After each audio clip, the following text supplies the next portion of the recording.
have sinned and we have confessed openly. Anya mego mi ojo memeye. Biko nwem ntugari uche ebe ụmụ nọ nna nke igwe eze ebube. We call upon you. We have nobody else if not you. Chukwu okike abịama. We have nobody else. Anyị enweghị chi ọzọ ma ọ bụghị naanị gị Chineke. Nobody else. We have nobody. That is why we come to you. You are not man, Ibu Chineke. Please be merciful. Please raise your children from all over the world, from IPOB families all over this very planet. Give them the vision, the wisdom, the understanding to discern what is to come, and to render every help at their disposal to ensure that your glory will be witnessed upon this very earth, as was prayed for by Yahweh Yeshua, that your kingdom will come and your will be done on this earth as it is in heaven. So Biafra ka na arịọ Chineke. I don't want money. I don't want anything to do with wealth. All I want is Biafra, nothing more, nothing less. We are not doing anything with wealth and riches. So when you have Jaconobanko, absolutely nothing. All we ask for is Biafra. That your name may be worshipped, that you may be praised.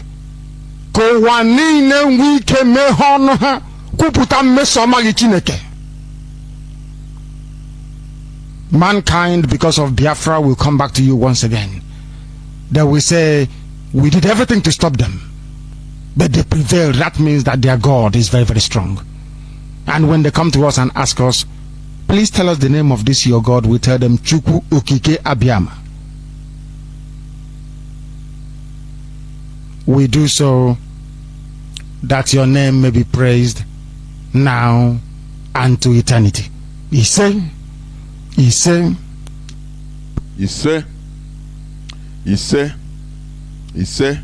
once again, I welcome each and every one of you hearing my voice today in the four corners of this planet, this beautiful planet that human beings we are given by nature in order to beautify, to live, to subdue, and to control. We are trying to spur our people into taking part in being the right human being living in this planet Earth, by also playing a very positive part in the development, contributing to the development of this planet Earth. That is what we do here. Therefore, without taking much time, today is the 11th day of May, being Wednesday in the year of our Lord 2022. I will start by making my usual remarks. Please stop calling these people the Hausa Fulani. There is nothing like Hausa Fulani as a people.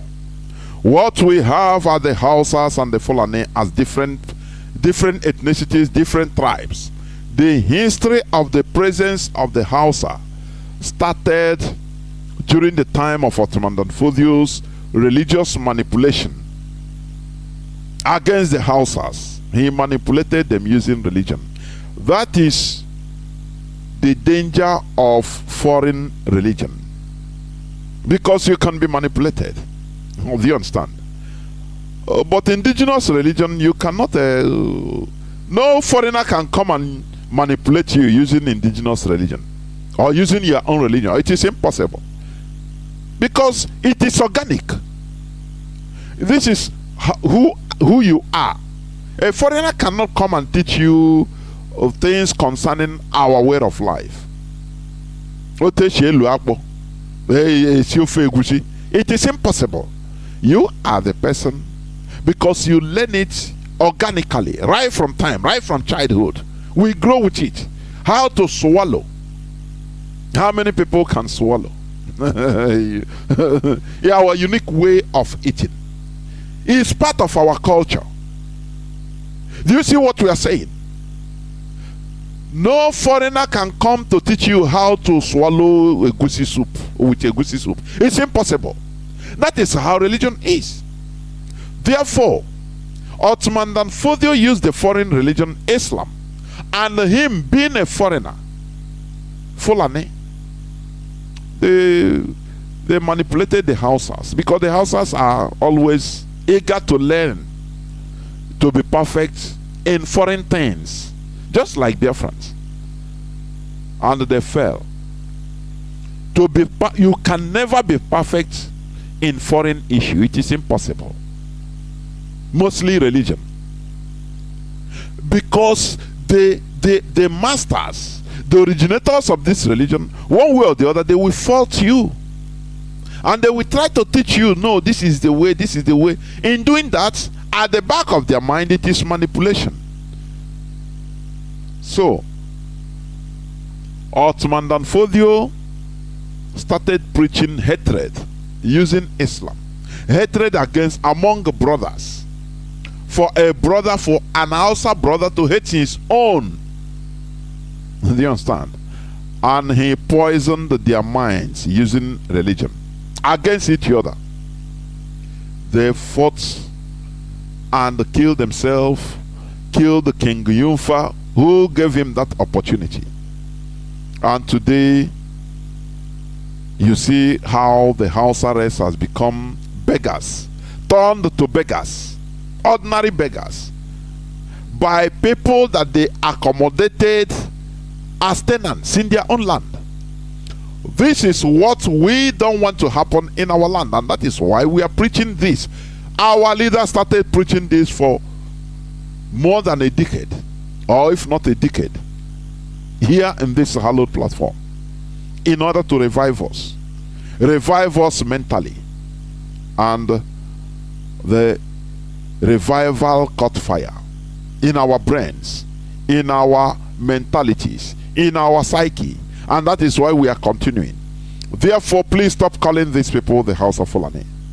What we have are the Hausa and Fulani as different people, different ethnicities, different tribes.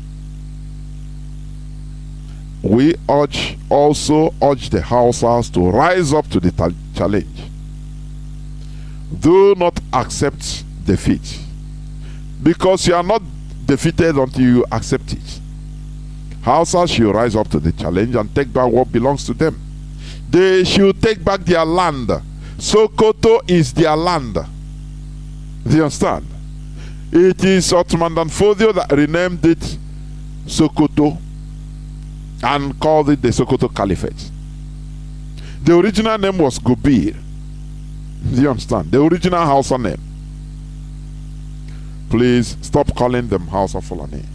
Separate them for who they are. Hausas, rise up. Stop referring to Fulanis as your spiritual masters. No. No, no, and no. You are mistaken. They are not your spiritual masters. You subdued yourselves and belittled yourself to become slaves in the hands of the Fulani. But this is the time, in order for you to rise up to the challenge, in order for you, the Hausas, to rise up and take back what belongs to you. Take back your lives, because Ahmad Bello said it, that they will continue using you Hausas to be willing tools, to be doing their biddings. Do you understand that? The Europeans suffered the same fate for almost 800 years plus, when the Arabs took over the Iberian Peninsula from the 7th or 8th century to the 15th century, going to 1,000 years. But they rose up one day towards the 15th century and struck back. That is what makes you a human being. Taking back your position That is what we are doing here in this hallowed platform. Also, stop calling Biafra or Biafra land southeast. This is anathema. Biafra is not southeast Nigeria, no. Biafra is the eastern part of that zoo called Nigeria. You either call Biafra land or Biafra or the east. Do you understand me? Stop allowing ourselves to be accept. Stop accepting whatever our, what do you call it? What do you call them? Whatever our detractors, whatever they call us, they shrink us and you accept. Do you understand? That is a anathema. It's abomination. The Fulani, they understand the game very too well. Let me read for you from historical point as somebody narrates. Are you aware that sometimes in 1939 some Anioma communities in present-day Delta and Edo states was carved out of the core Igbo heartland, despite protests from Anioma kings then to the British colonial authorities? Are you hearing me? For you calling Biafra southeast is an insult. When they call Biafra, you say, oh, it's a 5 Igbo speaking Igbo state. What is the intelligence in it? I used to question. There is no intelligence in answering what you are called. They started shrinking us as a people. They brought the Willings Minority Commission, Britain, in order to cause confusion in our land. Only in the east, only in Biafra land. They didn't do that in the north. Whereas the north contains more tribes, more number of tribes than the south. There are many minorities in the north than in the south. Minority tribes. But why did they do that? Because they are targeting Biafrans in order to divide us into pieces. Do you understand? Okay. The same period, the Eza community of present Ebonyi State was carved into Benue State of present day. The present day Benue State. Igbo community, Eza, carved into Benue State. That is why it gets to my nerves when I hear, when you say Biafra, I say, southeast, we the southeast. No! Stop answering bingo, whatever, like a dog, whatever we are being called, now we answer it. It is not normal. This is not normal. They are joking with us and we are accepting it. Please. When you call southeast, what of these Igbo communities in Benue? What of those in Kogi? What do you call now? You exclude them. You have sold them permanently to the caliphate. Is that what you're saying? Does that make you intelligent? We should be looking to ourselves, please. Again in 1976, during the Murtala Mohammed regime, Ahoda and Port Harcourt, where you call Port Harcourt today, was ceded to a Jaw-dominated river state. Do you know that? Ahoda and Port Harcourt is a core Igbo territory. But in 1976, Murtala Mohammed ceded it to a Jaw-dominated river state. Are you hearing? These are historical facts. We are not making them up. So that when you say, oh, Biafra, you the southeast, you are mistaken. You are either mischievous or arrant, ignorant. Ignoramus you are. Biafra land is not only southeast. Have you been hearing or listening to our leader? They ask him direct, what is the territorial frontier of Biafra? He said the 5 southeast plus the 6 southern states. now including the lower Kogi, part of Kogi, and lower Benue, because Biafrans are there. The state doesn't, created, being put into maybe Ebwema, put into River State, some part of Ebwema. It doesn't change the people that they are no more Ebwema, they are no more speaking Igbo. It doesn't change that fact. Only bingos they call bingo. Any name you name a dog, you answer it. Stop making yourselves bingos, please. I beg our people, please. Anything they call us, we answer. But those that are calling us this name, they continue rejecting what we call them or what they should be called. They call themselves they're not. Do you understand? Do you see where they are more wiser than us? Every time we say, I my we are smart. We are saying far, far, far, far. When you say Biafra will land in the southeast, I look at you, I say, no. Because we are not southeast. Biafra includes southeast, lower Benue, some part of Kogi. Do you understand? Even some part of Ondo, because some part of Ondo are the job people carved into there. Now plus the whole so-called southeast and south. Do you understand that? When you continue calling yourself southeast, a time will come, your brain will continue, we take it unconsciously. It will become very bad or initiating for you to reverse it.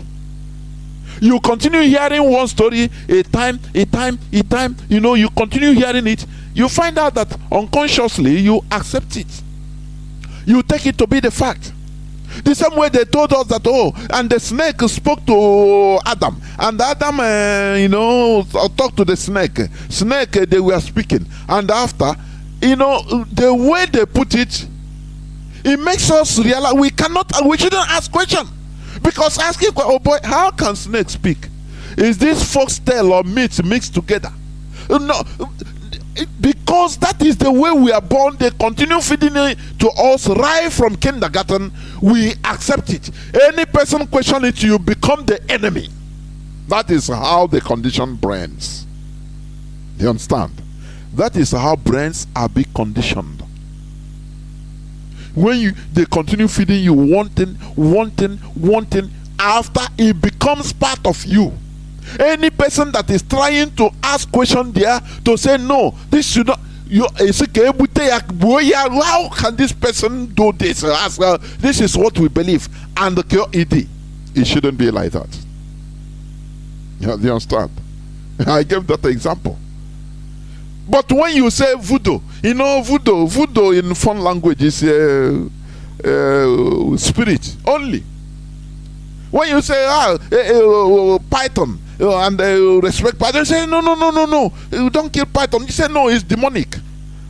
But they told you how that python, the serpent, was speaking to human being, and they were conversing.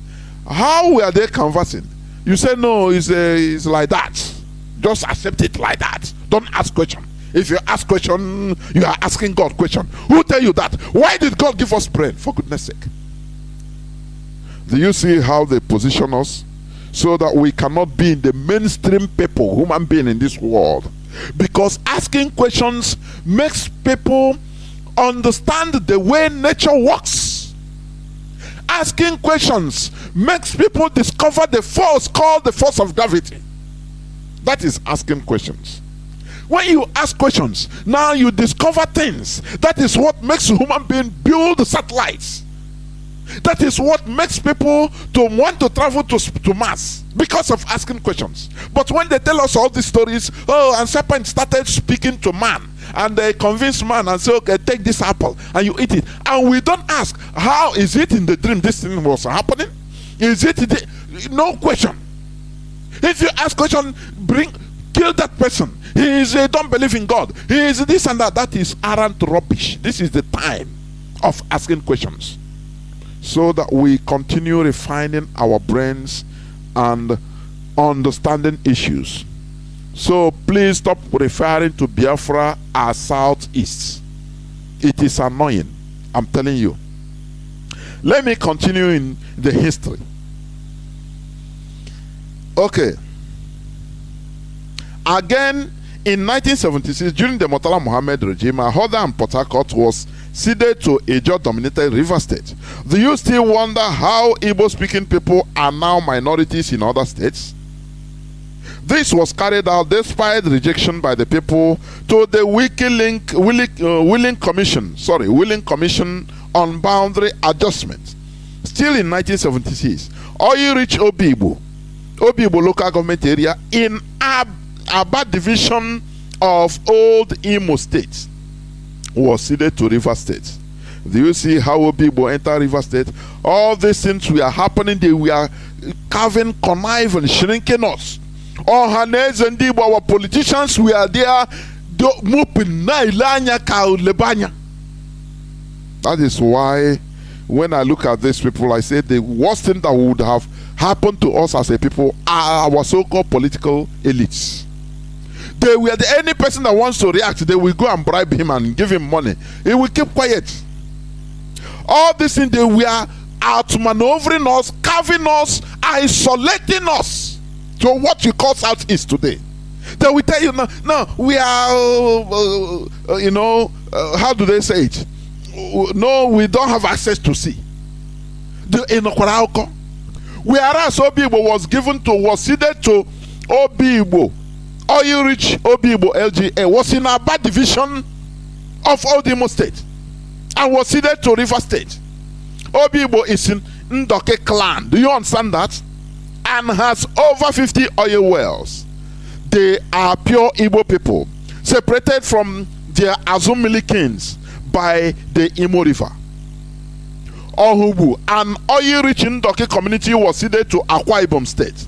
Ohubu is one of the highest onshore gas and oil producing areas. Do you understand that? In the same 1976, the Ebuba community was balkanized into 3 towns with the highest oil producing towns ceded to River State from Old Imo State. All these things now, these people will claim we are not Igbo. We are not. Oh, you don't have access to sea. This is ignorance to the highest level. What we preach here is facts and figures, please. This is what we preach here. Now, same time too, Ndoni was carved out of Aboha and given to River State. Ndoni and Obaru are same people. Obaru is in Anambra State, with some of our kinsmen in Delta State. We know that these oil producing areas of Igbo land was the highest oil producing areas pre-1966, and that the Hausa and Fulani-led military government has partitioned our land in order to remove Igbo land as the highest oil producing region in the land. Do you see how they outmaneuvered us? Do you see what selfishness can cause? When the so-called Ohanes and Igbo elders, so-called, they are moving, watching, they will be given political positions. That is what matters to them. And as they are shrinking us, they are giving all these people positions dealing with us. And the result is what you are seeing today. The result is you calling Biafra Southeast. Very erroneously. We must continue.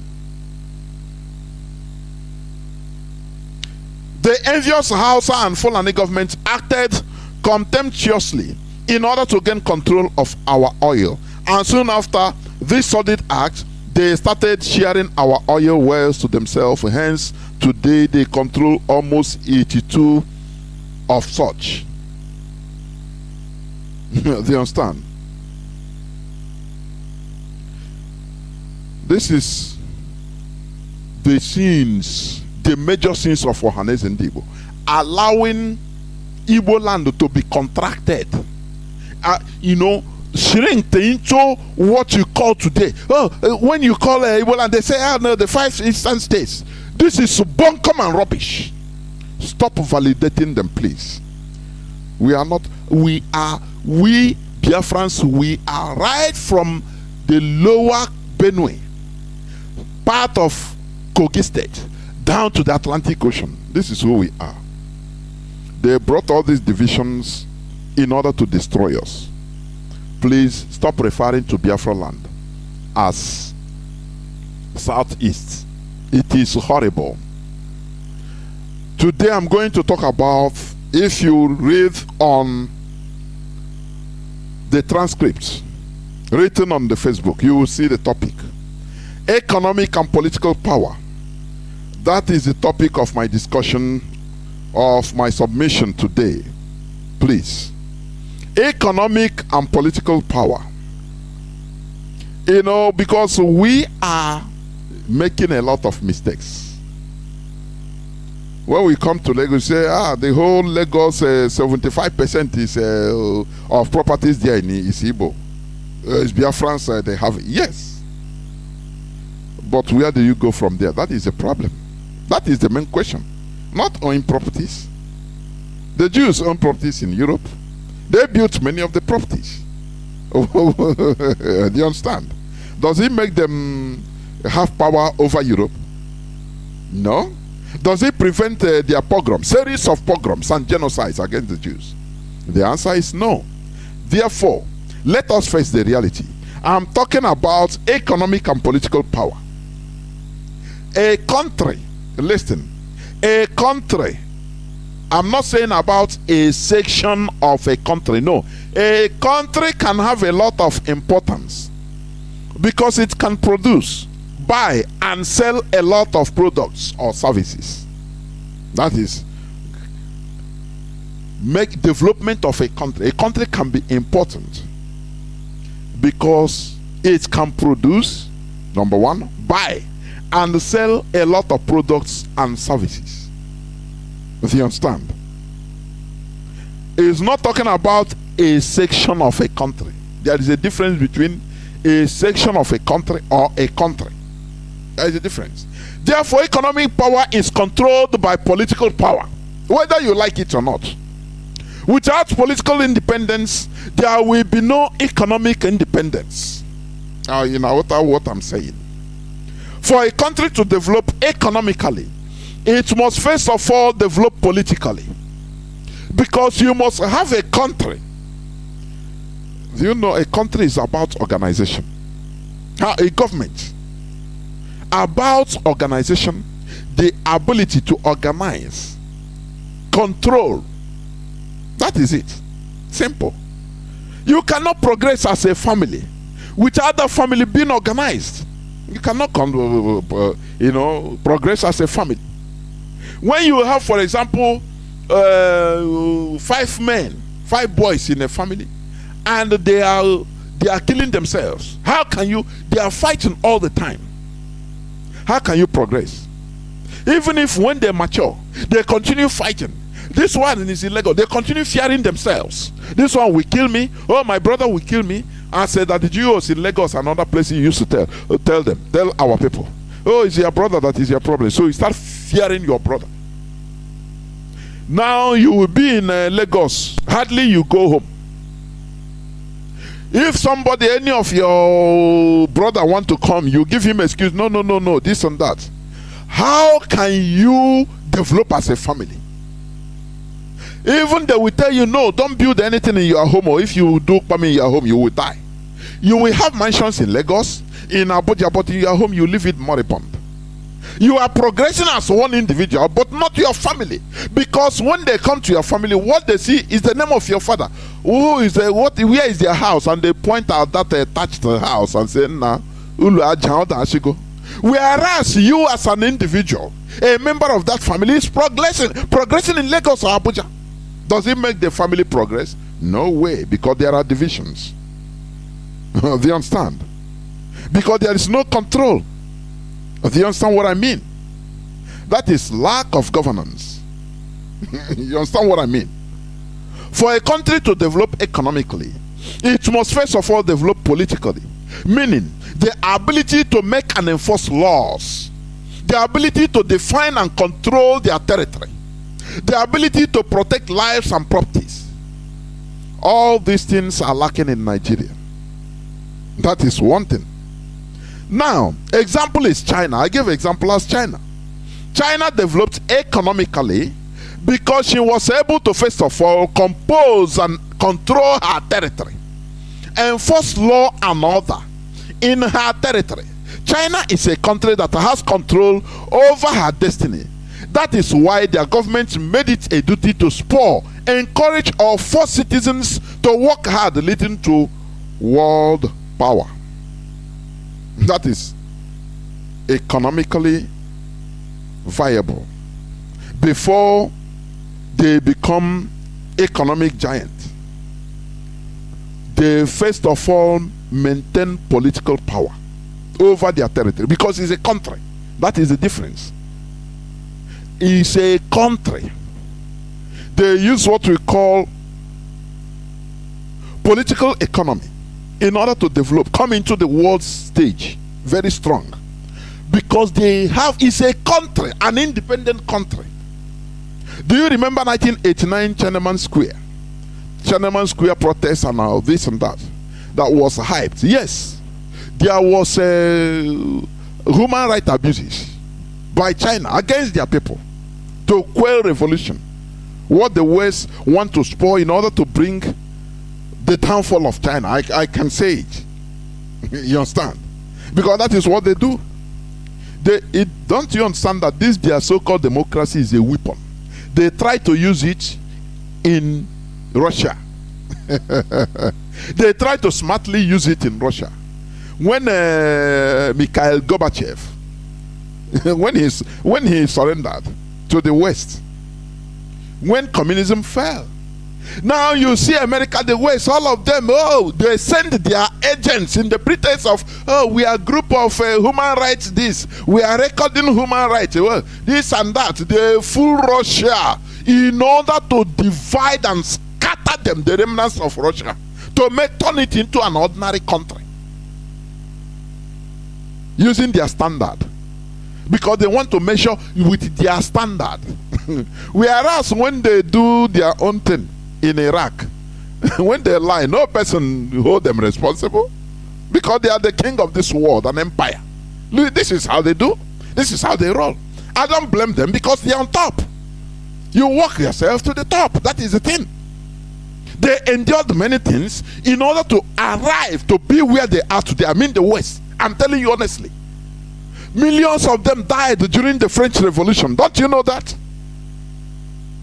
Napoleon Bonaparte was a product of the revolution, French Revolution. But they will not teach you that. He was a very brutal dictator that killed, slaughtered many anti-revolutionary French people. They will not tell you that. They'll tell you, democracy. Let me tell you, this is a weapon. This so-called democracy is a weapon. Is it not democracy going on in Nigeria? Don't you see it? I laugh. I laugh in Chinese, honestly. Until Africans open their eyes, until we start dealing with our peculiar problems. If we continue with this electioneering they call democracy in Africa, that is bunkum. It will lead us nowhere. It is a cycle upon cycle of the status quo, of deception. Remove one serpent to put another python. Remove a python to put a scorpion. Remove a scorpion to put a... That is bunk. All these are cycle upon cycle of endless deception. Where does it lead us as Africans? Where does it lead us? When they came to Russia, now everywhere. Oh, we are measuring the standard. Oh, human rights abuse here. Here. Okay, we want to teach you how to democratize. They were watching them. That's why I love Putin. I love this. It's not. I love Putin right from that time. After Putin came up and said, he pursued the whole Westerners. These are agents. Say, get out from Russia. You want to teach us how to live our lives? Had it been Putin did not do that, I'm telling you, Russia would have been like any other country under the empire, under the control of the empire. Don't you see that? That is how they roll. That is how they roll. So what am I trying to say? China, even in the 80s, China was quiet. Because they want to first of all maintain the political power as a country, to be able to organize, channel their people in the way they should go. I'm not saying that the human rights abuse is okay. No, that is not what I'm saying. Achieving development is not through one way. There is not, China is not democratic. In their own way, it is their system. They have one party system, and they are developing. They are developing world power through that system. It is just like spirituality. Only spirituality, you don't attain spirituality using only one way. No, you can use, using only one religion. All the religions are the same thing. They attain the pure type of that religion, the pure part, because there are many impure parts. The pure part is to attain spiritualism. So it's not only one way. Do you understand? So what am I saying? Now China have to organize their people first, train them, educate them about the importance of economics, of hard working, what African governments are not doing today. You understand? China is a country that has control over her destiny. This is why their government made it a duty to spur, encourage, and force their citizens to work hard, leading toward power. It is very wrong for our people to believe that we, as Biafrans, as Igbo, that we can only use our economic activities in Nigeria to control our destiny. That is rubbish. Thinkings, mindsets of people that are ignorant. Your economic power is nothing when you don't have political power. Do you understand? When you talk to an Igbo politician, he will tell you that, oh, we are in control of Abuja. Even we build Abuja, we have 90% of the whole properties there. In Lagos, the same thing. But of what use when the signature, the order of one filthy almajiri will demolish everything you build there? We have no control over our destiny. As long as we are in Nigeria, we have no control over our destiny. All that we are doing is just walking. Walking. When you walk, they destroy. When you walk, they destroy. With political power. Do you understand? Because Nigeria belongs to a people, belongs to some people. Nigeria is for Britain. Britain created Nigeria for their purpose. Under the custody, they gave the custody to the caliphate. So anything you are doing as a section of that country, you are not free. You cannot use it. There is not. You are just laboring for nothing. What you are laboring for, you work, you bring container. Now somebody, one policy, one Fulani as the impostor, they will make one policy, and that your container you hustled for 2 years in Spain, in Germany, in order to gather, to suffer. Sometimes you starve yourself in order to buy something you put in the container. After gathering everything, just one policy arriving in Lagos, one policy, they will tell you that what you bring is a contraband. Finish. That container is gone. What can you do? You cry, look. They will even eat you more. Alhaji will tell you, bring 2 million. Don't worry, I will go and don't worry, I will do it. I will bring it out. Okay? You pay. You give him every time you are calling. Oh, my container, tell you on your beg. Wait, your money. You put money. You put your container is gone. Everything is gone. In Abokwambo economic power. Are you understanding what I'm saying? We are mistaken when we think that we can control Nigeria with the economic power because we don't have no political power. because we don't have control over our destiny. I'm coming, please, though this message is going to be short. As I said, it is very wrong for our people to believe that we can only use our economic activities in Nigeria to control our destiny. We first of all need political power to be in charge of our destiny, which we don't have under the Nigerian setting. When I say we need political power, this doesn't mean Igbo presidency or being a cabinet member, presidency member. No. Because Nigeria belongs to Britain under the custody of the Caliphate. It is a British creation for their own interests and purposes as the priority. Nigeria is not our business. Even if you want to put Igbo president, a person of Igbo origin, tomorrow in the presidency in Aso Rock, all he can do is to steal and a few of his cronies, but he will serve the interests of the Caliphate. That is what Nigeria is for. Do you remember when Jonathan, that is gallivanting today to come out, somebody that is being respected, he want to come out to disrespect himself? That is how black people reason. Do you understand?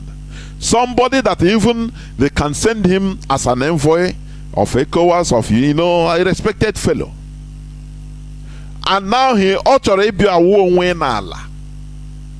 because the Caliphate has groomed him. Look at what you have to do for us, because Nigeria belongs to them. Nigeria is in their custody.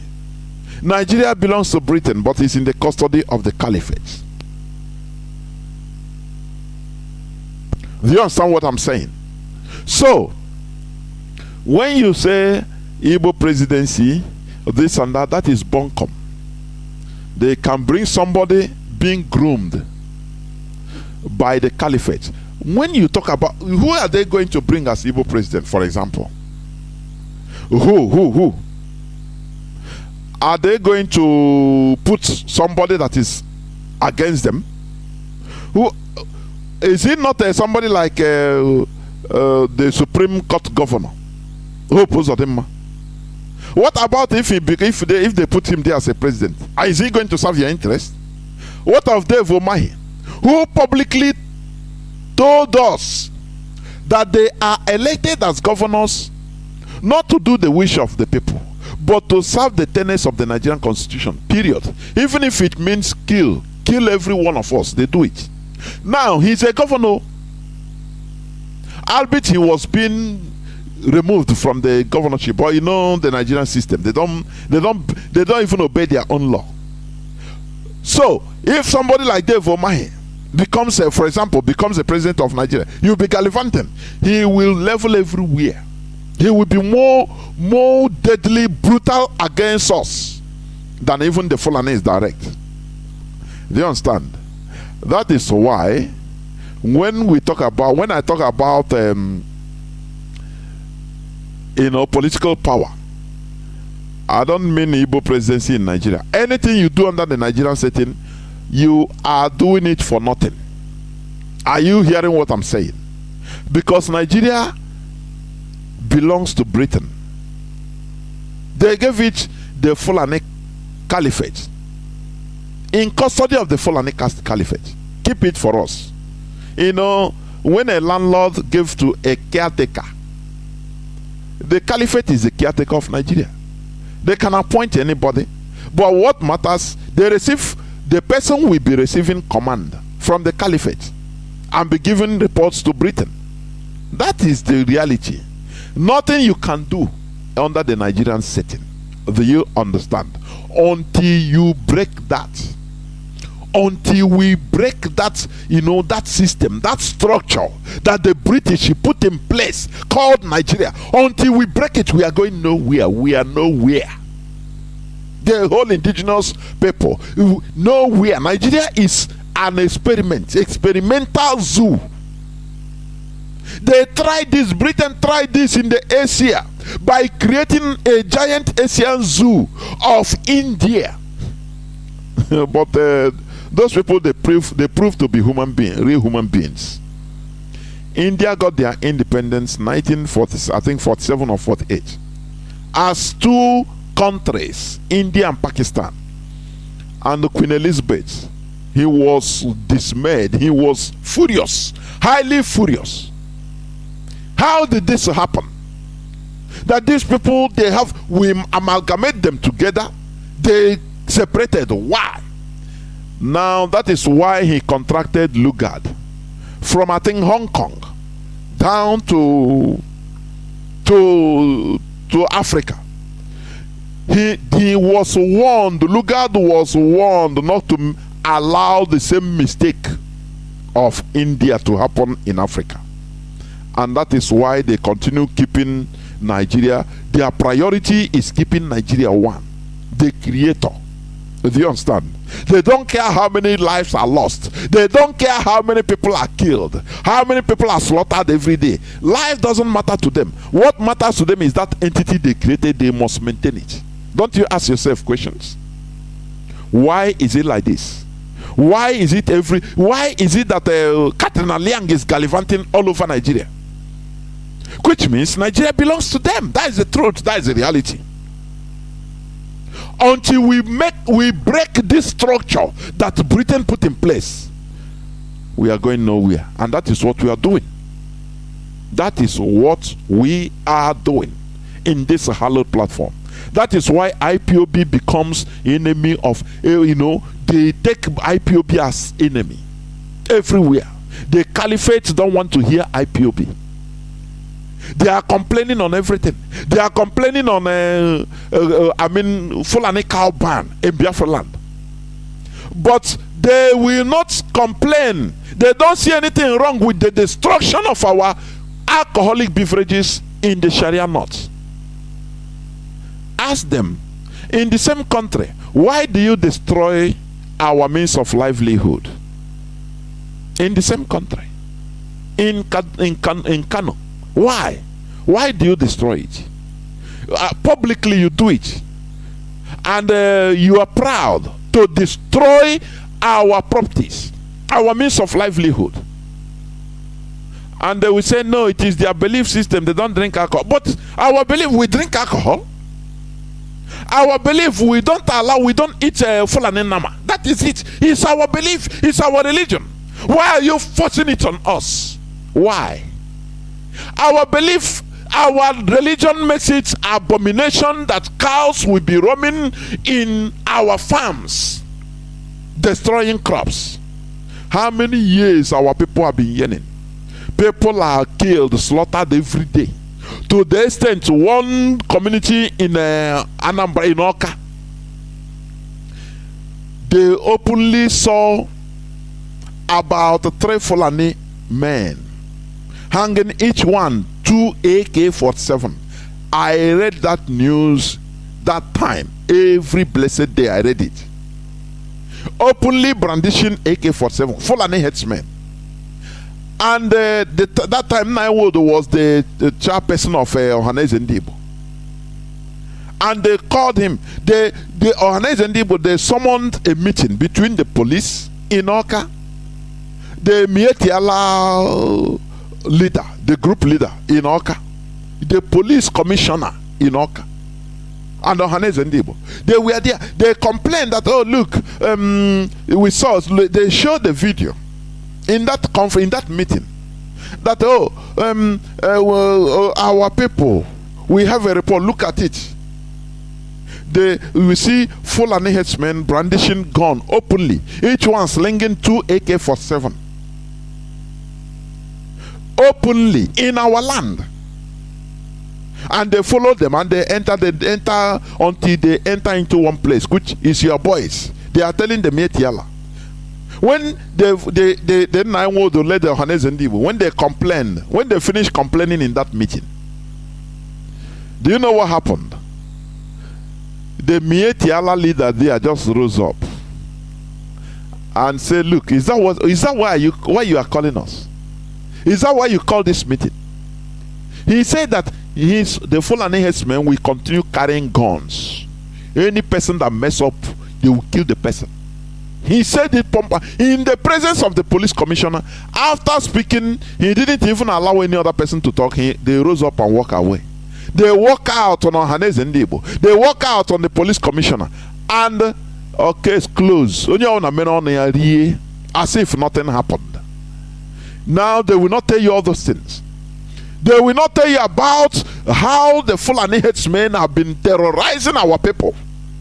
I have been playing clips that we see sent to us. One particular clip about one man, a father, inside his farm. His crops were leveled, cleared by this Fulani heads boy. And he was calling the boy, "Come, why are you doing this?" The boy wanted to kill him, slapped the telephone out of him. Say, "If you, I'll kill you here, nothing will happen." All those things, they are not telling you all these things. What they are complaining is the cow ban. Listen, any place you see any Fulani cow in our land is an illegal immigrant, is an intruder. You have to do to him what you do to intruders. Do you understand? We have no apology in this, because in our suffering, they laugh in our suffering. When they are killing us, they are laughing. They want to destroy all of us.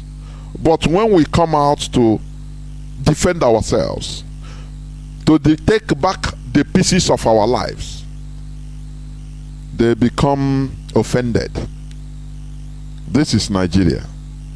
Remember, I'm talking about economic and political power.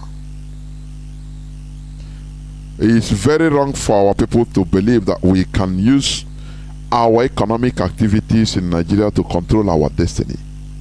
Instead, all those properties, the products of all those hard-working economic activities of Biafrans, it will become a snare, a trap, with which they hold us hostage.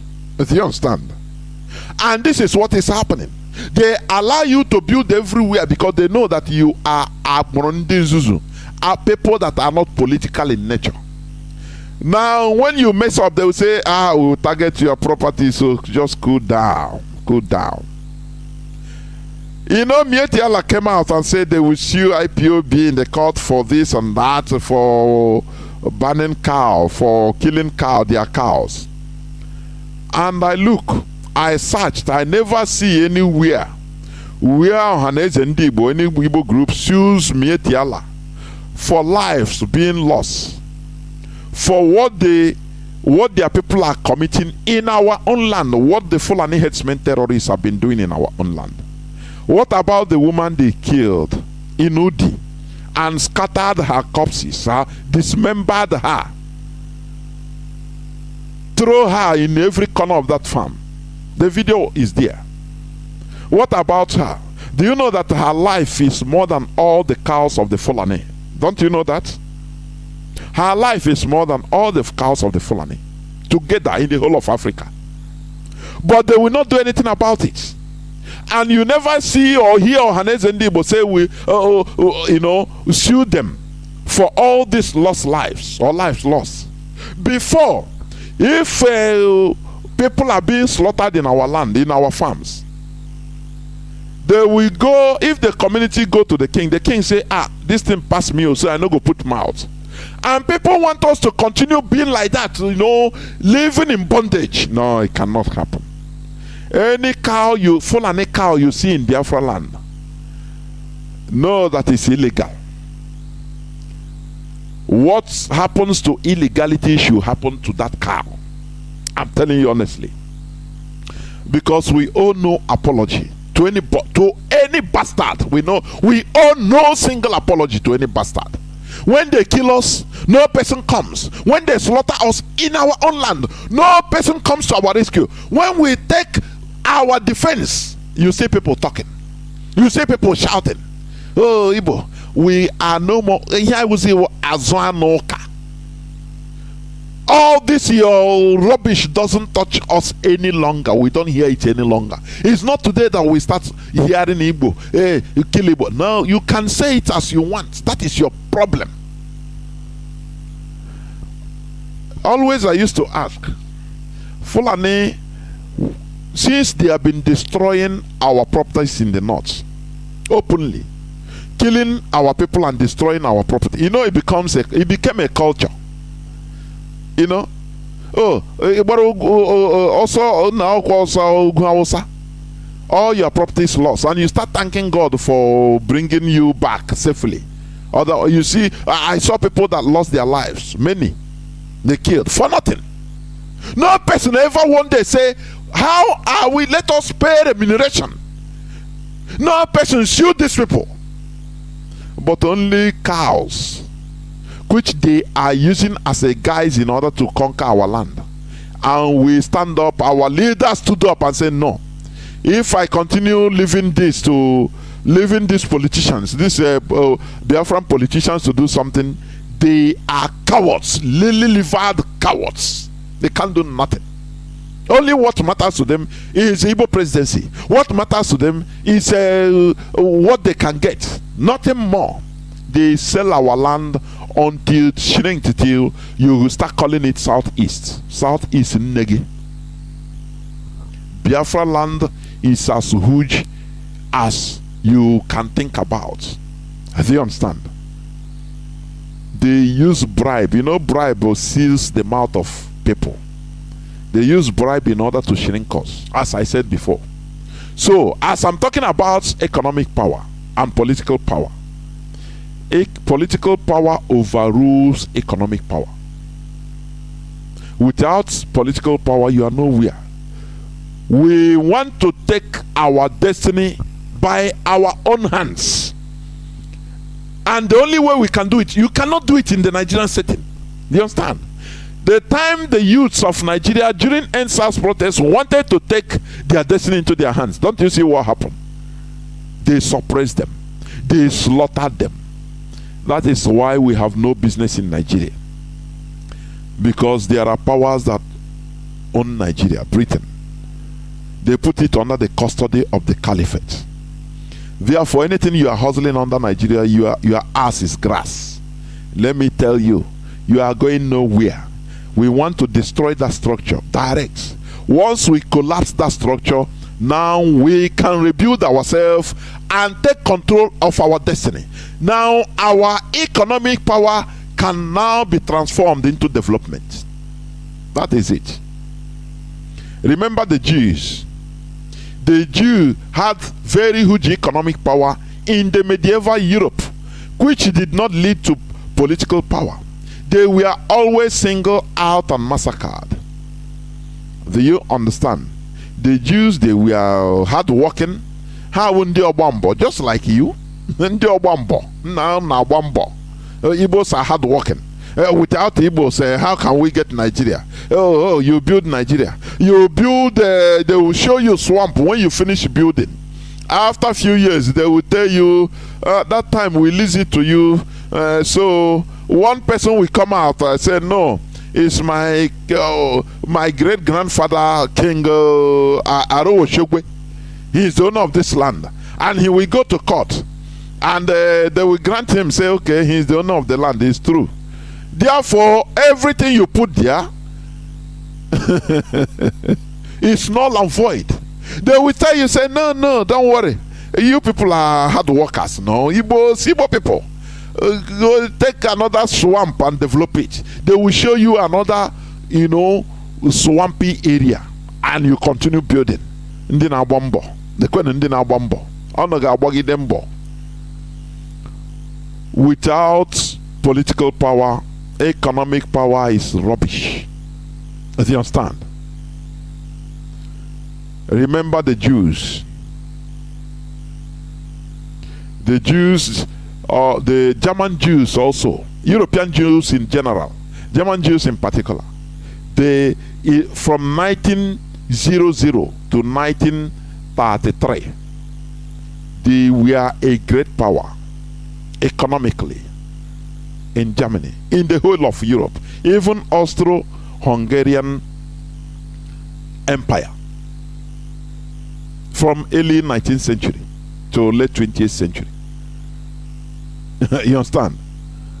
Okay, in 1933, Jews represented less than 1% of German, the Weimar German population. Less than 1%. Okay, of maybe 500,000 people. Majority of the Jews in Germany lived in major cities such as Berlin, Frankfurt, and Mainz, and Hamburg. Yes. But do you know that they had very tremendous economic power? Jews participated in many areas of German life that time, such as journalism, law, culture, and medicine. Because they thought that with their economic power they can make it and stop any anti-Semitism, but they were wrong. Why can't we learn from history? Why? The progress of the Jews, did it stop the Jewish pogrom in Germany? No, it didn't.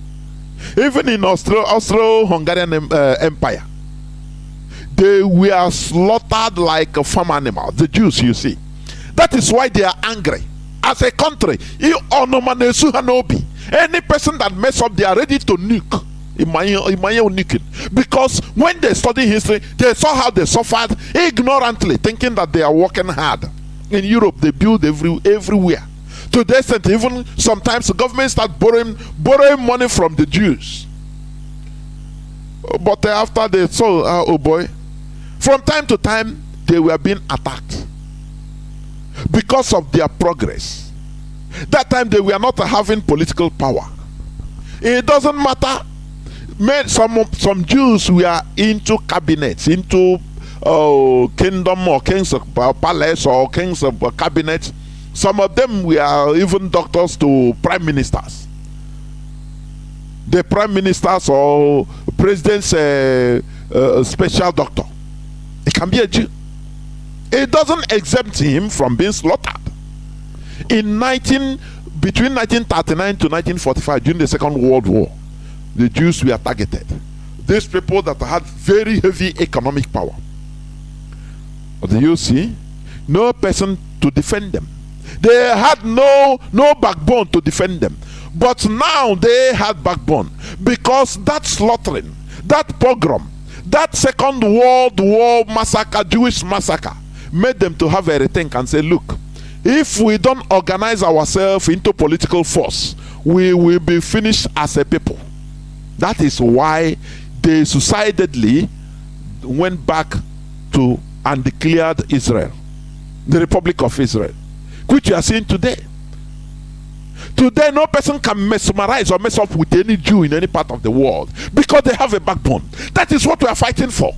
To have a country that we call our own, that we are able to bring our real economic progress to develop. Look at Innocent, how they are fighting him. Indigenous manufacturer of car, but nothing. Instead, Dangote they sponsor another Peugeot to come, and they will make it cheaper. Do you see? But if we have Biafra, do you know that there will be many car manufacturing plants sprouting up everywhere? Because the money will be there by the governments, by the political power, in order to encourage our hard working. Now our hard working will be recognized, and it will be put forward for the development of our nation, so that no nation, no country will mess around with a Biafran. Do you understand? That is what we are fighting for. And that is why I'm telling you today that without political power, this you are a wambo, working hard. It's not, you are just working hard for a Fulani. Don't you understand that? You are working hard for a Fulani, an Almajiri to enjoy. That is it. Look at our crude oil. They've outflanked us as Igbo. Let me call Igbo Biafrans. They outflanked us, they divided us into pieces and put into different states, and they become minorities there with the oil wells, everything, so that they will be able to take over. When you go there, they say, no, this is not Igbo, don't go there, it's Nigeria. Oil in Bayelsa belongs to Jigawa. Are you understanding me? The Jewish economic power in the European setting did not save them from the Nazi genocide until they had to go back and restore their land. The same is inevitable to Biafrans in the Nigerian setting.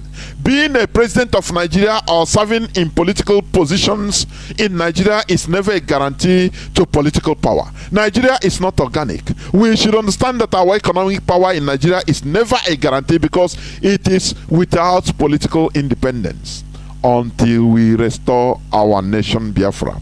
That is the time we will have our own political power, our force to organize ourselves, because you cannot organize yourself under the Nigerian setting. What can you do? We cannot enforce our law. We cannot enforce anything. We cannot protect ourselves. It's impossible, because power, they will use Nigerian setting, the Nigerian government, in order to commit what they are committing today. That is why they have to bribe the United Nations. They have to bribe the United Nations and Europe with our gas and oil, because they need it desperately. As there is a confusion war in Russia and Ukraine, now they have to use Nigeria, come and even they validate terrorism officially. Antonio Guterres, the United Nations Secretary General, he did it in order for gas and oil to flow to Europe from Nigeria. Don't you see how it is? For Boko Haram terrorists, ISIS, a terrorist, to be reinstated into the Nigerian army to come and kill us and take our land so that their oil will continue flowing. Do you see it? And gas. Why can't you rise up and join what we are doing? Because what we are doing, history will remember us that we are doing the right thing. Where will you be in that time? It is a high time to rise up. Support in any way you can. Even the 1 million man march coming up in Brussels in the month of June. Do not hesitate to join, because we want to change the nomenclature.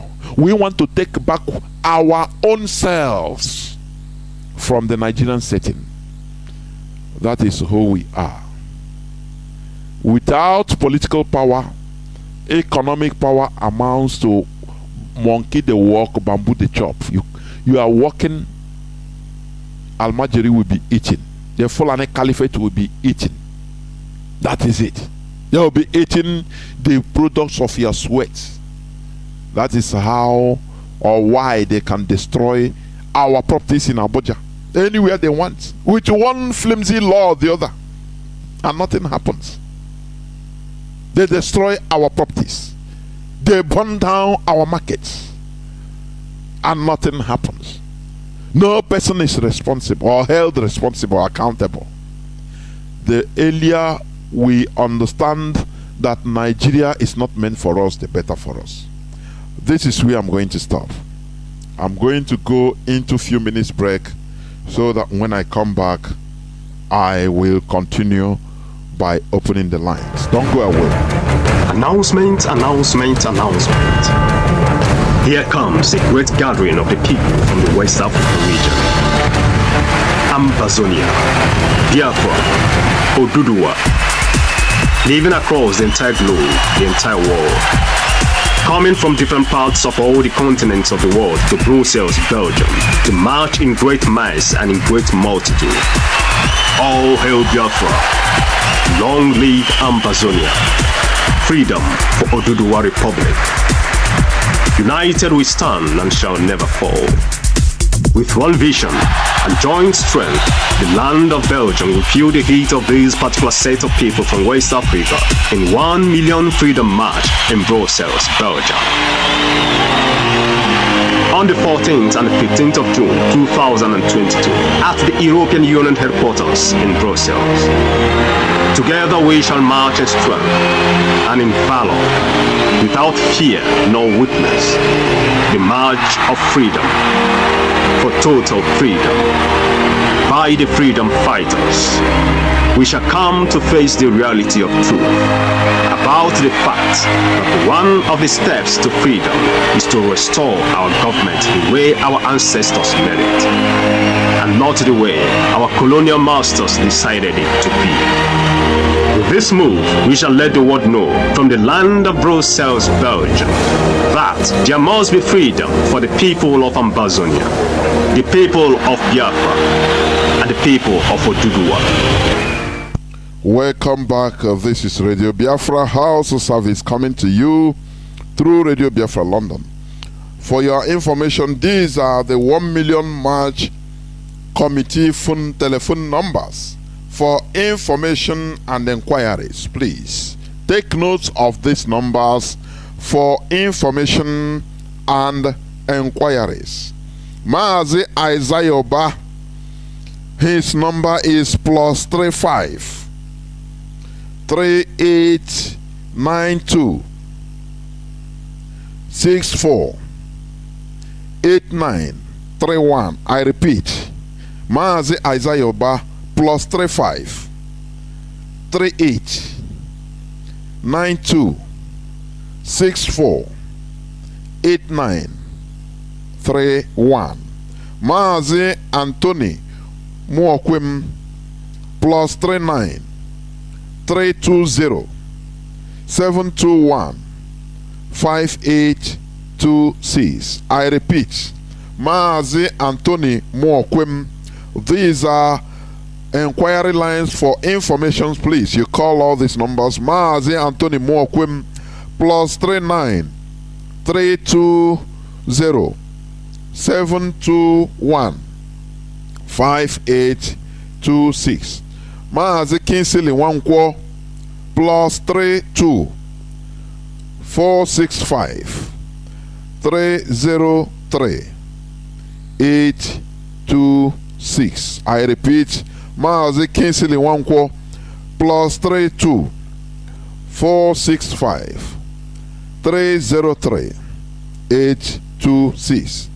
Mazi Ndubisi Osuala +31 684 737 539. I repeat, Mazi Ndubisi Osuala +31 684 737 539. Mazi Oke Foreign Ekeroro Eke +45 917 776 59. I repeat, Mazi Oke Foreign Ekeroro Eke +45 917 776 59. All these are lines, numbers you need to call for inquiries and information. Please, our lines are now open.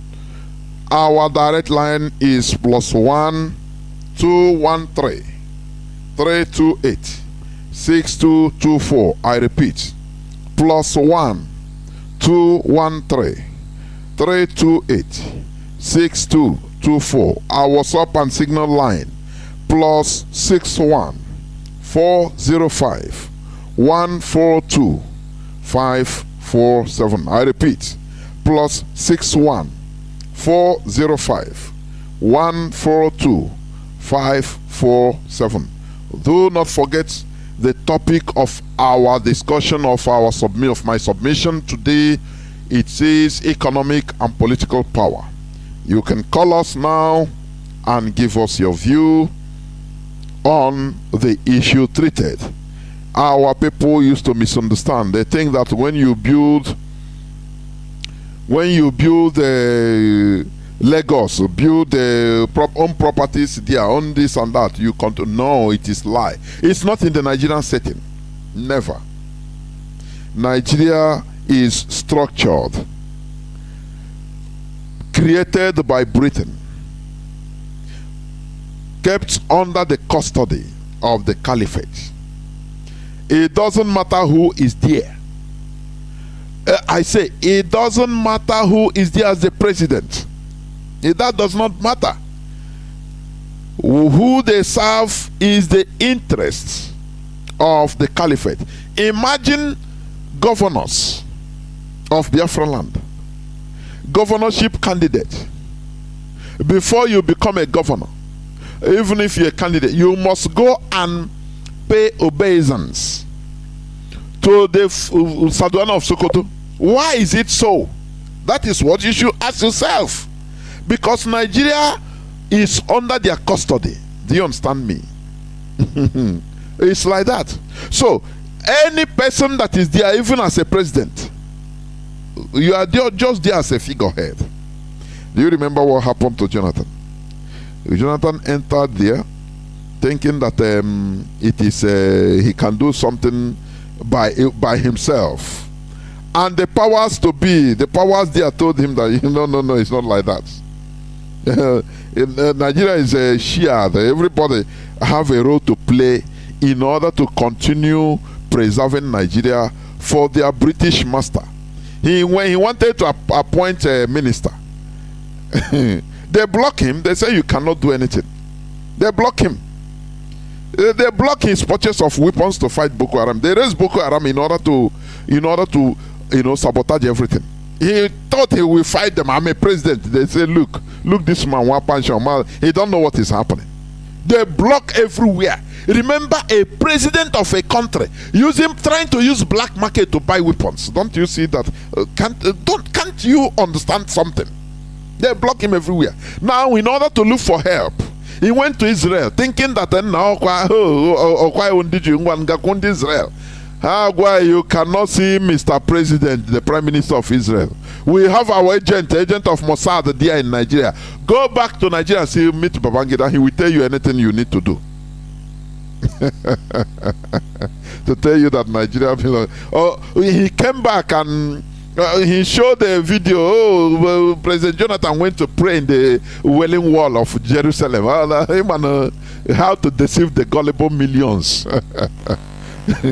And when he came back, he went to Babangida and said, Babangida started laughing. Say, I thought you know something. You don't know that. I think that is what you are seeing. Nigeria is for Britain. We are the custodians of Nigeria for Britain. A whole president started asking Babangida, okay, what shall I do? And I say, hey, before we start treating your case, first of all, take this guy. What is the name of this guy again? To be your chief security officer, CSO. You must take him. Otherwise, don't talk to me again. I will not even talk to you again. Mr. President says, sir, okay, sir. And he called this guy. Why am I forgetting the name of this guy? And call him and say, I want you to be my chief security. Do you know chief security officer? Your security as a president is in his hand. He can slaughter you and kill you anytime. He can poison you. That's it.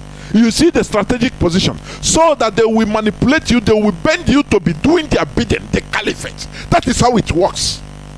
When you see president, evil president, I see gullibles and ignoramus talking. They don't understand. What are you going to do there as a president? When you're chief security officer, they will bring an almajiri to be following you all the time. Anything they tell you to do, if you don't do it, they will kill you immediately. Honestly, Nigeria is not for us. I have a caller on WhatsApp. You are the first caller. Welcome to the program. Can you hear me? Yes, I can hear you, Mazi. Good evening to you. Yes, wonderful. Mazi, I greet you. I greet Biafrans all over the world. May Chukwu be with you all, wherever you are. Mazi, we have said, Mazi Nnamdi Kanu have said it all. Where Mazi Nnamdi Kanu stands is where Biafra stands. We don't need anything political in Biafra land. All we need is Biafra referendum and the freedom of Biafrans. Mazi, we don't need any more political under Nigerian government. We don't need anything. All we need is Biafrans. We've died enough. we've dived enough. There is nothing different. There will be no difference if you have Igbo presidency again. It's still the same thing. It's still being ruled by Fulani. The worst, Mazi, is the worst. Is the worst. So we don't need anything. All we need is Biafra, and Biafra is what we are going to get. No matter anything, those Fulani imposed on us as our rulers, because they are all Fulani, they are not Igbo. The Igbo blood don't run in them. Mazi, that is all I have to say. And please, Mazi, we should. It is time for we to those more na mmụọ akpọgo ndị Igbo akpọgo anyị okwu si anyị bịa ka edozie alaba anyị ka alaba anyị chụrụ ọkụ ka pịagbuchie Fulani ihe si mere juru n'ala Igbo ma ndị be anyị na-akpọbata ndị Fulani ndị Hausa pịafụ ha shiri ike. Mazi, I greet you, my brother. May Chukwu Kabiyama be with you. Thank you very much. Mazi, thank you and remain blessed. Thank you. People are calling on WhatsApp only. Please, you can also call on Signal. The Signal line is free because it's in other phone. Please, it's the same number with the WhatsApp, but it's in another phone, so it's free. Caller on WhatsApp, welcome to the program. Can you hear me? Caller on WhatsApp, are you there, please? What is happening? Somebody's finished speaking on caller on WhatsApp. Are you not hearing me? Are you there? Mazi Jonathan Chinedu, are you talking to me? Are you sleeping or what?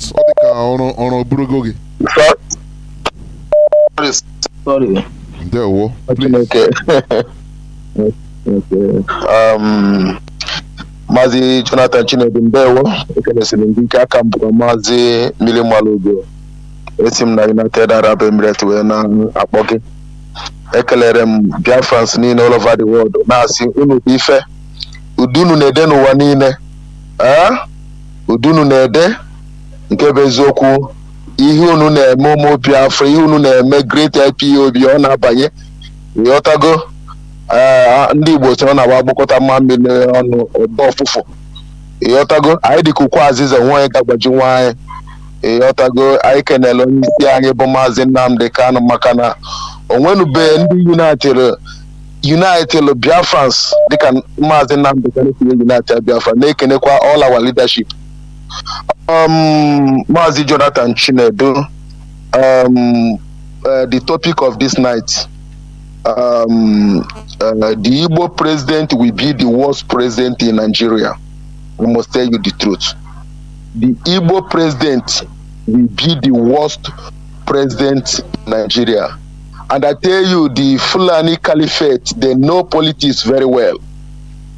They can put anybody as an Igbo, yeah, they will make that very person to be more useless than Osibanjo. To be more useless than Osibanjo. So I want to tell my fellow Biafrans all over the world that we don't need Igbo president. To hell with Igbo president, to hell with his structuring. Because we want to be as we are before the evil Britain join us together with the animal called Fulani Janjaweed. We want to be as we be before because we are not together before. For those fools that are saying that secessionists, we are not secessionists. Nigeria is a concussion. Nobody is a Nigeria. Nobody in that evil contraction called Nigeria is a Nigeria. Nobody. So we want to be as we be before. So it's not a crime. Self-determination is not a crime. So let anybody stop saying Igbo president or whatever. That is a trash. To hell with Igbo president. We need total freedom. We need total freedom. So Mazi Jonathan Chinedu,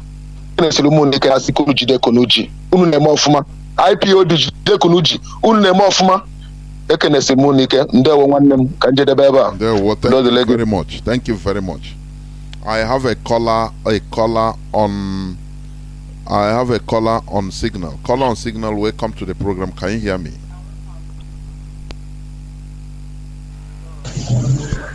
Caller on. Hello, Mazi, am I coming out clear? You are. Please go on. Please go on.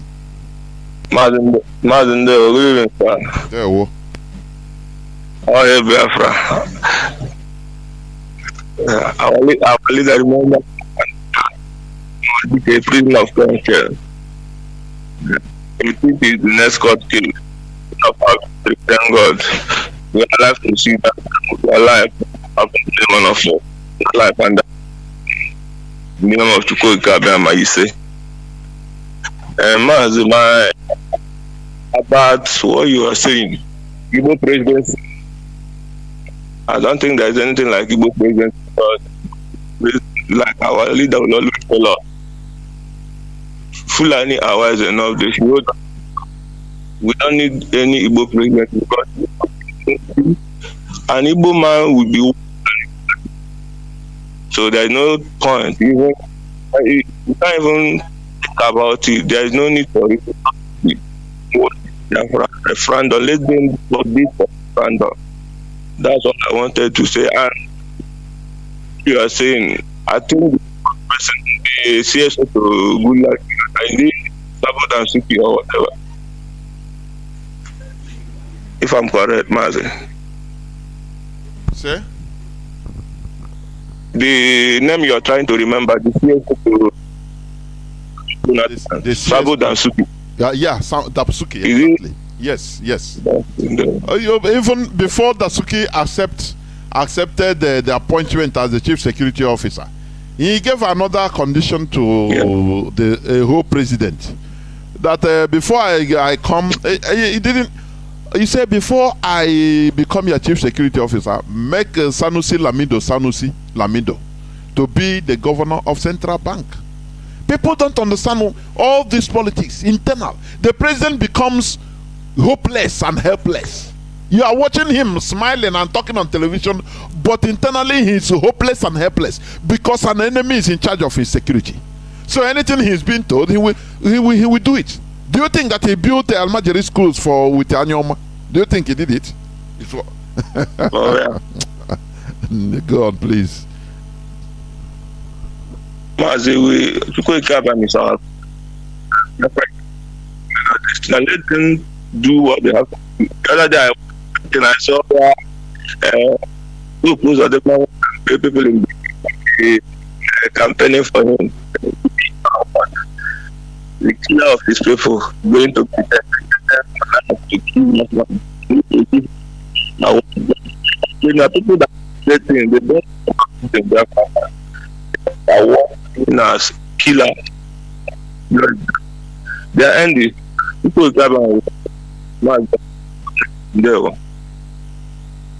Thank you very much, Mazi. There we remember this. Caller on WhatsApp. Can you hear me? Caller on WhatsApp. Welcome to the program. Well done, my beloved. There we go. Yeah, well done. Good. Mazi, go on, please. Go on. I so much appreciate your kind. In fact, it is a very great privilege to be having the speech of the Biafrans at this critical time. In fact, sometimes I pause to pause. They are actually saying nothing but it. Unless Biafra educate themselves from Nigeria, there is no for them in Nigeria. Nigeria is programmed only for annihilation. If you had, sometimes I begin to wonder, want to ask you, please don't be offended. Have you been in the north? Have you lived there? Have you resided at North, Mazi Jonathan? Just a little bit, but I visit there. Just a little bit. What you are saying is exactly the manner that these people behave. Do you know that some of our people at the north, they have been rendered useless? Their property has been burned, their shop has been burned, and they can't move it. They are there doing nothing. I have been in the north over 25 years.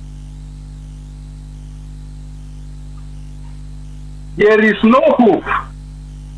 Any Biafra man in Nigeria, there is no hope.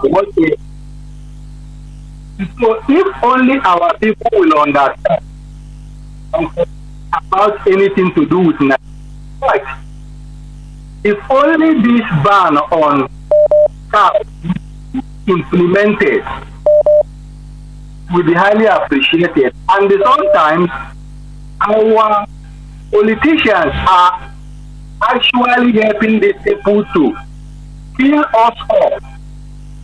They are what we are suffering. The politicians, the religion itself, all these things are programmed for our annihilation. And so it is a great privilege, thanking God that at this time, God is able to raise Mazi Nnamdi Kanu. Yes, he is raising for a cause.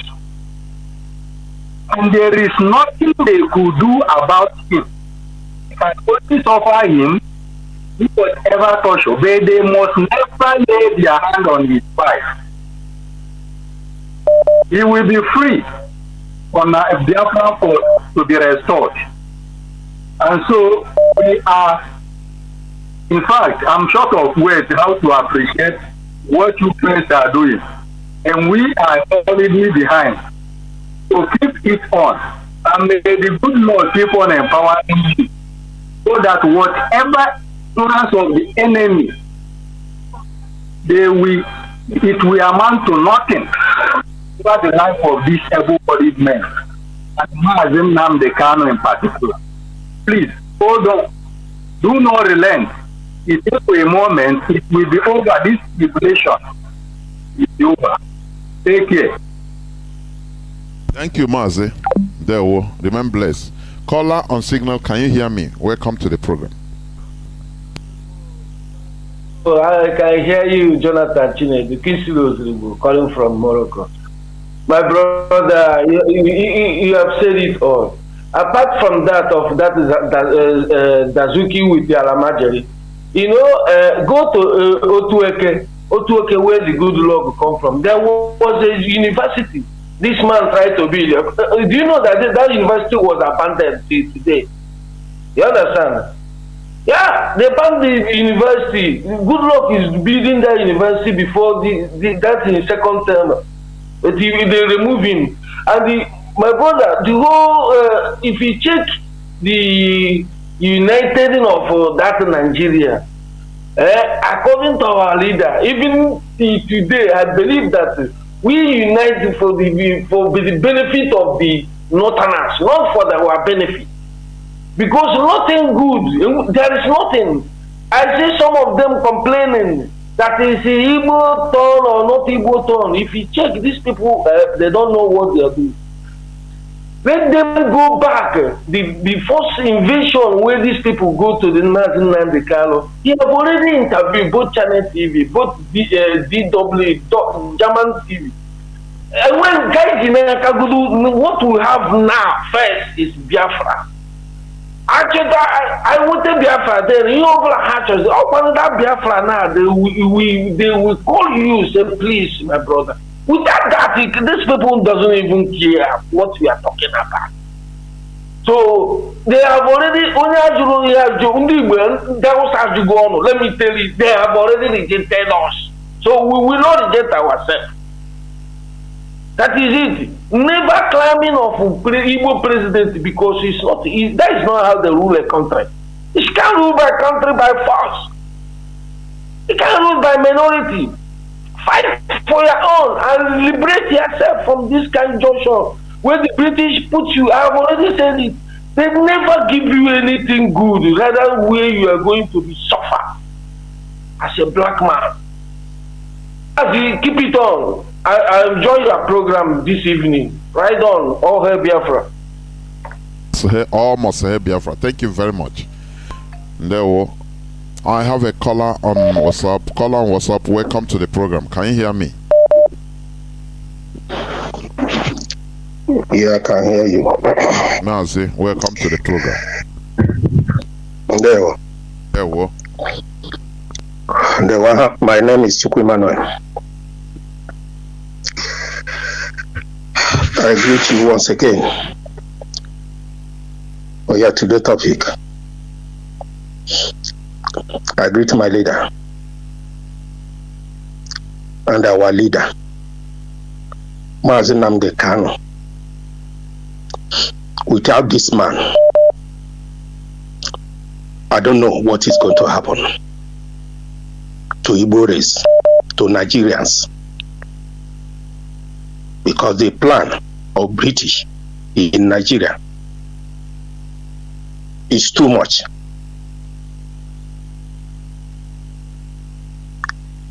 When I think about during the time of Azikiwe and what played during that time, what our people are saying there that time, because we are very small, what they are saying is that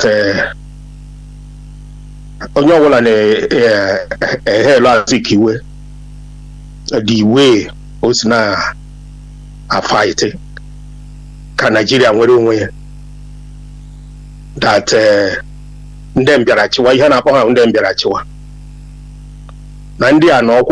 will be a time they will not go again because they are killing people all everywhere. That time South Africa was Congo everywhere, killing people everywhere. And today, some of us who are here now have seen where we are going. So what will happen is this.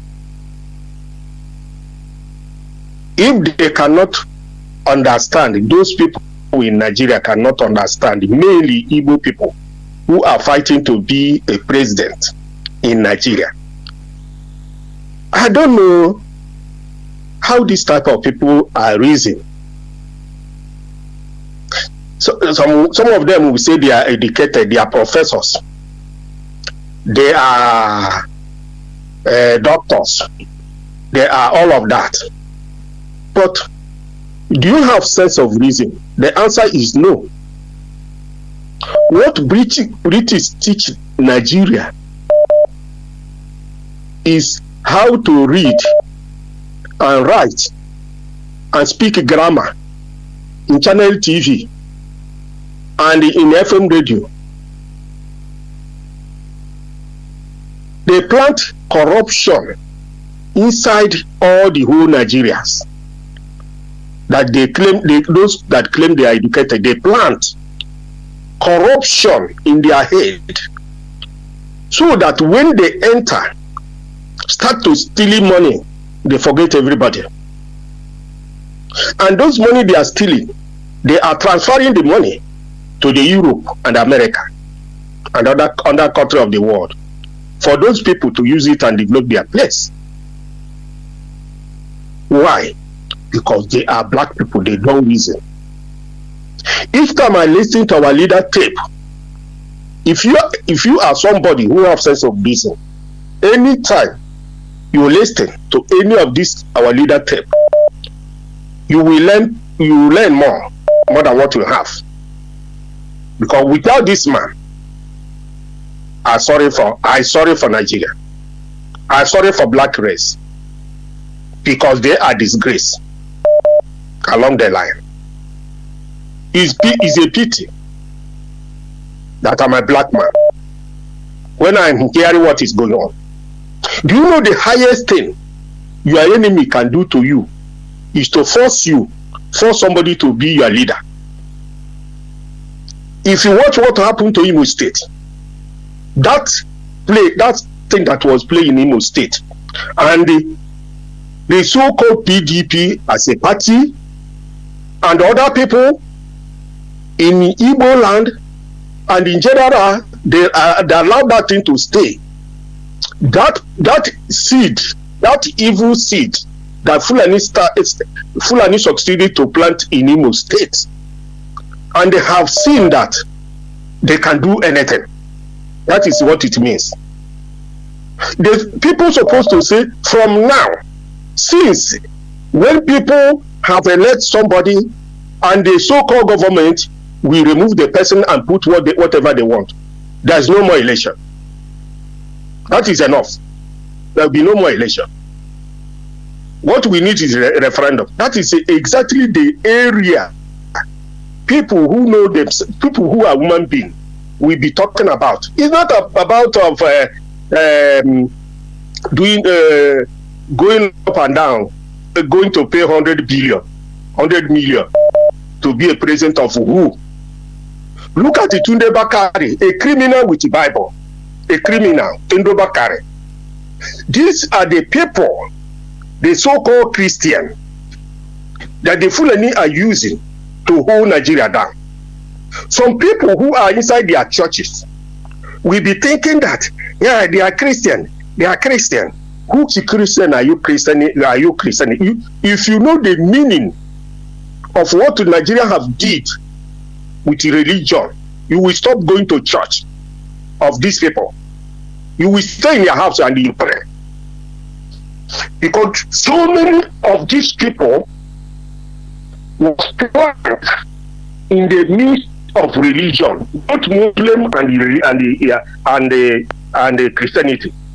They plant them to use them to conquer that country for Fulanis. When you see somebody like Tunde Bakari, most of these Yoruba mega churches who are today praying for one Nigeria, they are among, because the Fulani are paying them heavily. Apart from the money they are getting from from the money they are getting from their members, they are collecting heavy money. All these bishops, criminals. That is why when our leaders start to talk about them, all of them start to shout, because they are devil. They are working for Satan. Nigeria is made for Satan. A lot of things is wrong in Nigeria. So many things. I hope people will think and reason so that this rain will not chop everybody. Because Fulani have tested every corner and they see that the only problem they have is IPOB. How can you elect somebody, a leader? Somebody say he's a leader. Look at this Imo State. George Obi also. You cannot stand and defend your people. What is the meaning of leadership? A leader is a person who can stand and talk about his people. A leader is a person who will stand at any time to defend their people. But in Igbo land is a different thing. You will see people begging. Where are you going? Where are you going? The other man, the other idiot who said that is I don't know what is his name now. He said that Igbo people are building Nigeria. 60% of model house is built. What does that one mean? It's nonsense. Because it is better Nigeria divide. That is the highest thing you can do, so that those houses will remain for you, because you have document. If you continue believing in that property, you are wasting your time. A time will come, those houses will be destroyed and you can do nothing. The highest in those, the owner may be, some of them will die. Because I know the time Obasanjo is the president of Nigeria. What happened?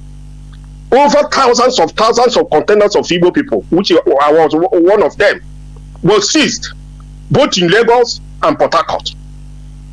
So many of Igbo people are jumping inside the lagoon and died from committing suicide during the Obasanjo time. So many things happen. I don't know how long Igbo people will reason to know that this is the only opportunity they have. If they fail it, forget about it. You must think as a leader that the time will come where you are no more. What is going to happen for those who are there? That is make you a leader. Hello? Mazi, round up. So what make you a leader is how you are planning for unborn generation when you left, because the time will come when you left is undermost. After Zeribe have left, what? That is how it's going to be to all of them, Okorocha and all of them. They will hand over slave to unborn generation and die. And those money they steal will end up in foreign bank. Let me stop here today. There, well, thank you. I thank God for Nnamdi Kanu. Thank you very much. I thank God for all the IPOB who know the meaning of this truth that our leaders have planted to some of us who have sense of reason. Thank you very much. All hail Biafra. Almost hail Biafra. Thank you very much. Caller on signal. Thank you for holding on. Mazi Madabuchi, welcome to the program. Can you hear me? Yes, my brother, I can hear you. Good evening, Mazi Jonathan. Good evening, Biafrans and lovers of freedom. My name is Ifan Chukwuma Madabuchi, and I'm calling you from the Kingdom of the Netherlands. Yeah, my brother, I want to make a little announcement before I go to the point of your deliberation this evening. The IPOB in the Netherlands is inviting all Biafrans in the Netherlands with the lovers of freedom to our Independence Anniversary Heroes and Heroines Day on the 30th of May. That is 30 May. That is on Monday, 30th of May. Let our people get it straight. If you don't have Biafran declaration on 30th of May 1967, you will not have Heroes and Heroines Day. So we are celebrating the anniversary of our independence, and we are remembering our heroes and heroines. On that day, bring your friends and well-wishers, foreign and domestic. That is mean foreign who are not Dutch, and domestic, your Dutch friends and families, to come to our symposium, our conference, and our question and answers series. If you are a Biafran, if you have a question, if you are a foreigner or a Dutch, if you have a question about Biafra and the need for the restoration and what we are doing for the restoration of Biafra, come with it on that day. It will start on 3 p.m., 3 o'clock in the afternoon. That's when the occasion will start. During that occasion, at some point, we will have light refreshment for ourselves and our guests. Please, it's very important. We know it is a working day, but please take a day off for our heroes and heroines and the remembrance of our independence. And so you can call this number for more information. The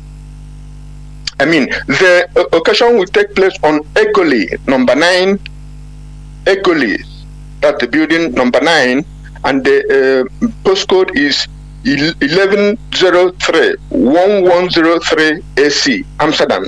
That is 1103 Alpha.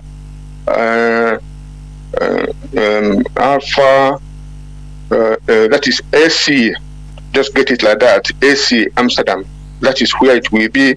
Please call 0685043802 for more information. So thank you, my brother, for this point you tutored tonight. That is economic power, if I remember correctly. So it is my brothers who have spoken have touched a lot of that point. One was talking about the burning of our goods and shops and business. And the other one was talking about seizure of our goods in the ports. And then remember that when you import a container from China, and then you pay, let's say, for instance, you pay 800,000, say 1 million to bring it to Nigeria, then you have to pay more money to bring your goods to Onitsha or Aba. You have to pay 1.2, 1.3, 1.5, depending on how many customs you have to settle along the way to get your goods to Aba or Onisha. For instance, this is the suppression, and I must ask every Igbo man, all those Igbo big men, politicians and big businessmen, how many of our people have been rendered bankrupt by Nigerian customs in the wharf, by seizure of their goods? I'm talking from experience. And even today it is happening that you will bring your good, the Fulani will take your good, and then you start saying that it is contraband, and the next thing they will sell it auction to their brother, and their brother will go and sell your good. And you, as a trader that have maybe borrowed money from the bank or from families or friends, plus your own capital, you are done for. I have a lot of friends who have been useless. I mean, useless in the sense that they were sent back to the village by seizure of their goods by the Fulani. How long, Biafrans? Igbo, how long? How long? How do we say we have people? Who do we have? We have nothing. We have nobody. And the only thing we have that will make sense, forget the people, they are burning their shop, their warehouses, and they are burning their shopping mall, and they'll be trudging along. They want to save Nigeria. You cannot wake the dead. The only thing of principle and of value that you have to do for this life and for posterity is to work for the restoration of independent and sovereign Republic of Biafra. Every other thing is vanity, rubbish, and self-serving. Because when you have control of your politics, you have control of the policy. We cannot be making money for dullards who didn't go to school, but they put them in custom. You will remember the man who turned 360 degrees where he saluting a custom officer. That man was saluting a custom officer, and he turned 360 because he was plucked from the field where he's being kidnapped and given a custom uniform. And our graduates and masters and PhD holders are scavenging all over the world or driving keke na pepe. In the war, Biafrans, what is going on? Let's fight for principle. Let's fight for our homeland and our wonderland. God bless Biafra. Good night, my brother. They will remain blessed too. Thank you. I will take the last call, on WhatsApp. Caller on WhatsApp, welcome to the program. Can you hear me? Yeah. Thank you. Yes, I can hear you, Mazi Jonathan. Thank you. Thank you, sir. Mazi Jonathan, you know that St. Paul Catholic Church in Obigbo till today is still under Aba Diocese. St. Paul Catholic Church, Obigbo, till today is still under Aba Diocese. Really? Do you know that railway? Yes, still under Aba Diocese. St. Paul, where they go church, even Naga Church, St. Paul no na Ekobigbo. The market I hear Ekobigbo. In that Ekobigbo, look at Ekobigbo. First Catholic Church I hear Ekobigbo. Still, and na Aba. TKC Aba, Cathedral Aba, now Reverend Father, no people do. Dissenting Anglican, dissenting Methodist.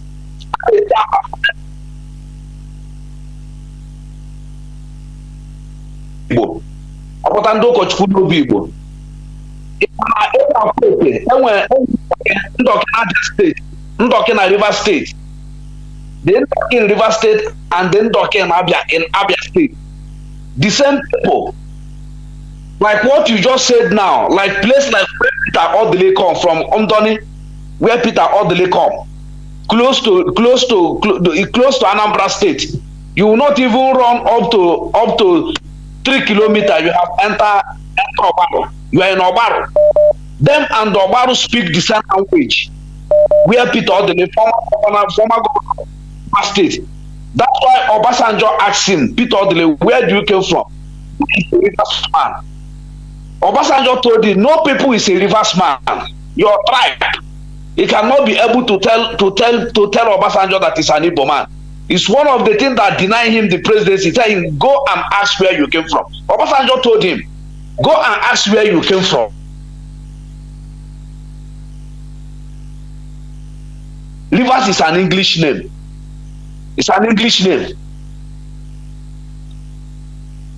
That is the problem that our people, sometimes I will see people will be writing, leave us with 5 states. I'll be asking them, what is 5 states? Our leader has taught us the lower Benue, the lower Kogi. Mazi Jonathan, do you know even in Nasarawa state, there's Idoma speaking in Nasarawa state. That guy that used to come and do program with you, ask him one day when you come, Jacob. There's Idoma speaking in Nasarawa state. This Nasarawa state, ask that guy that used to come and do program with you. He will relate it to you. Our people should stop answering what they call them. We know who we are, and we will answer our name, not what they give us. They are trying to push us to the tiny little small thing. Tiny little small thing. I keep on asking them, who is them?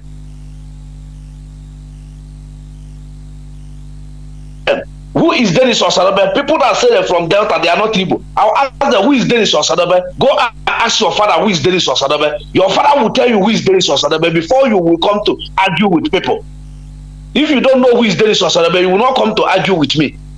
Our people should stop it. They should stop what they are calling us. You go to Ebema, the same thing. Mazi Jonathan, can you know that after Makode, after Enugu State, we don't use Webil again. We use complementary card that gave by Hausa man or Fulani man to carry our products. To any man you give that complementary card will allow you to go. But do you know in our own place we cannot use complementary card? We use Webil. We use Webil. Even that Obasanjo come say do regulation in products. Do regulation in products. They did not even, the task force not even agree in Biafra land that there is something like do regulation. Do regulation, but we don't do the do regulation in our place. See what Erufai did. Erufai destroyed the properties of our people. Even though the house they are building, a government can come and mark that house. See what happened to Bolingo Hotel. What happened to Bolingo Hotel? They say Bolingo Hotel is facing the road to Aso Rock. That Bolingo Hotel have to be marked. And that thing destroyed that man till today. And people are not remembering it. No matter where you build your house, no matter where you keep it, they can change the map, the development, the plan, the town plan of the match of that house. Change it and break your house. Better we go back to where we came from. Our leader has taught us the merchant of Venice, in Italy. God bless you, sir. Thank you, sir. Remain blessed. Thank you, my brother. This is where I'm going to switch up the phones, please. You know what they did to us. I said it the other day. I talked about what they wanted to do to the Germans after the Second World War. With the initial annoyance, you know, Germany started the war, Nazis. It's Germany. Don't call it Nazis is a party. It's Germany, Adolf Hitler. Because, you know, they always try to meander so that they will remove Germans from, you know, the war. But it's Germany. They will say the Nazis. It's Germany. Now, after the Second World War, the occupying Allied forces with Russia, they decided through the, what do you call it, Pardo agreement, that they have to splinter Germany, make them irrelevant as a country. Do you know how? That they will deport Germans to different countries of Europe. Now take over their land. Some say, okay, now they will, you know, assimilate. I think Croatia at that time said, or Yugoslavia, something like that. That no, they will maintain the territory, but they will assimilate the Germans, and they will make them to de-Germanize them. That is, they will shed their Germanship in the course of time. They will force them to stop speaking German. They will make them hate being German. Germans. But these people, the Europeans, do you see where enlightenment plays? You know, no matter the shenanigan, the annoyance, the anger, if you are an enlightened fellow, enlightened people always look around the 360 degrees before making decisions or final decisions. The Europeans, being civilized people, I tell you, they thought about it. They said, look, if we do this thing to Germany, yes, we want them in a war, no problem. Is the you know, they are defeated people, okay. But how will their generations in future react? There will be a kind of annoyance that will cause problem to the whole of Europe. That is how people reason. Now they reverse that idea. They started reversing it. Instead, they helped Germany. A Germany that caused problems all over Europe. Devastated Europe. Even the whole world. They touched the whole world. We Africans, they touch us. Because there was war, even in North Africa, in Egypt, in Tunisia, in Morocco, during the Second World War. Even Africans were recruited, were used to fight Germany by Britain and France. Even by Portuguese. African soldiers, African men and women were used without recognition today. That is how sad it is. So it touched everybody. But these people, no matter, notwithstanding the catastrophe that Germany caused, the pain Germany caused to Europe, they said no. They looked future. They looked at the future. They said no, if we do these people this thing, no matter, we enjoy it as a conquerors. But in the future, Germans will be the pain in the ass of Europeans. You know, they think in a very sophisticated, you know, high way. They don't reason, they reason like human beings. Now they say no, we need to help Germany, to build Germany. And we help them not to enter into the path of Hitler again. And that is what they do. Today, Germany is the largest economy in Europe. I say the largest. The whole colonies they have in Africa, they removed it from them. Do you understand? But it didn't stop them from development. Because they have human resources. They develop their brain. Today they are the largest economy in Europe that is even helping Europe. Europe is gaining from Germany. Had it been they did what they planned, Europe, they carried it out to the letter. Scattering Germans, shrinking them, taking their lands and telling them that look, Germany is only in Hamburg or in Berlin only.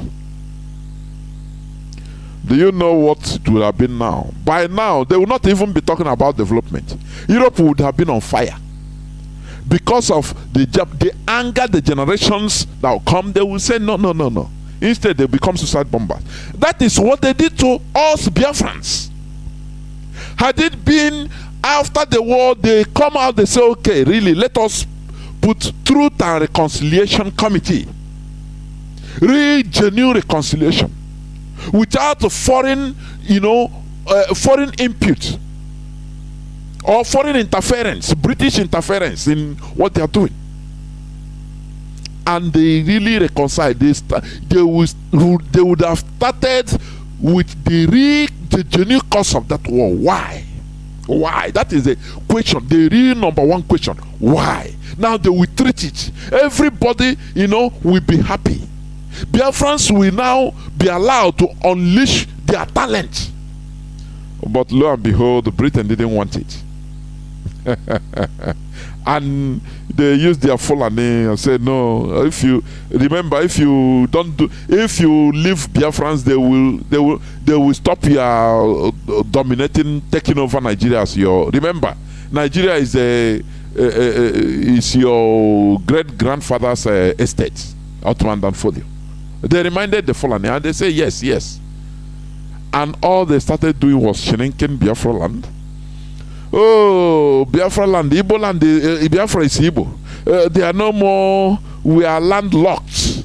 Igbo is landlocked. They tactically removed the shrinkers. This Britain that was given Gowon and Co. all this ill advice, what they did not do in Germany, what they plan to do in Germany, but after they advised themselves and said, no, if we do it, Europe will not be in peace till eternity. Now they advise the monkeys in Nigeria. They are slaves, the Fulani, the Caliphate slaves. Say, do it to Biafrans. To cause perpetual. The Britain know that a time will come, Biafrans will rise up. Because you cannot continue marginalizing, killing, slaughtering a set of people forever. The Jews are a simple example. No matter they slaughtered the Jews for thousands of years. But the time came. Today they have their country. They marginalize. A time will come, they will say no. Somebody will rise up and say no. Enough is enough. And genuinely so. That is what we are doing. So, Igbo presidency will lead us nowhere. Instead, it will lead us into complete servitude.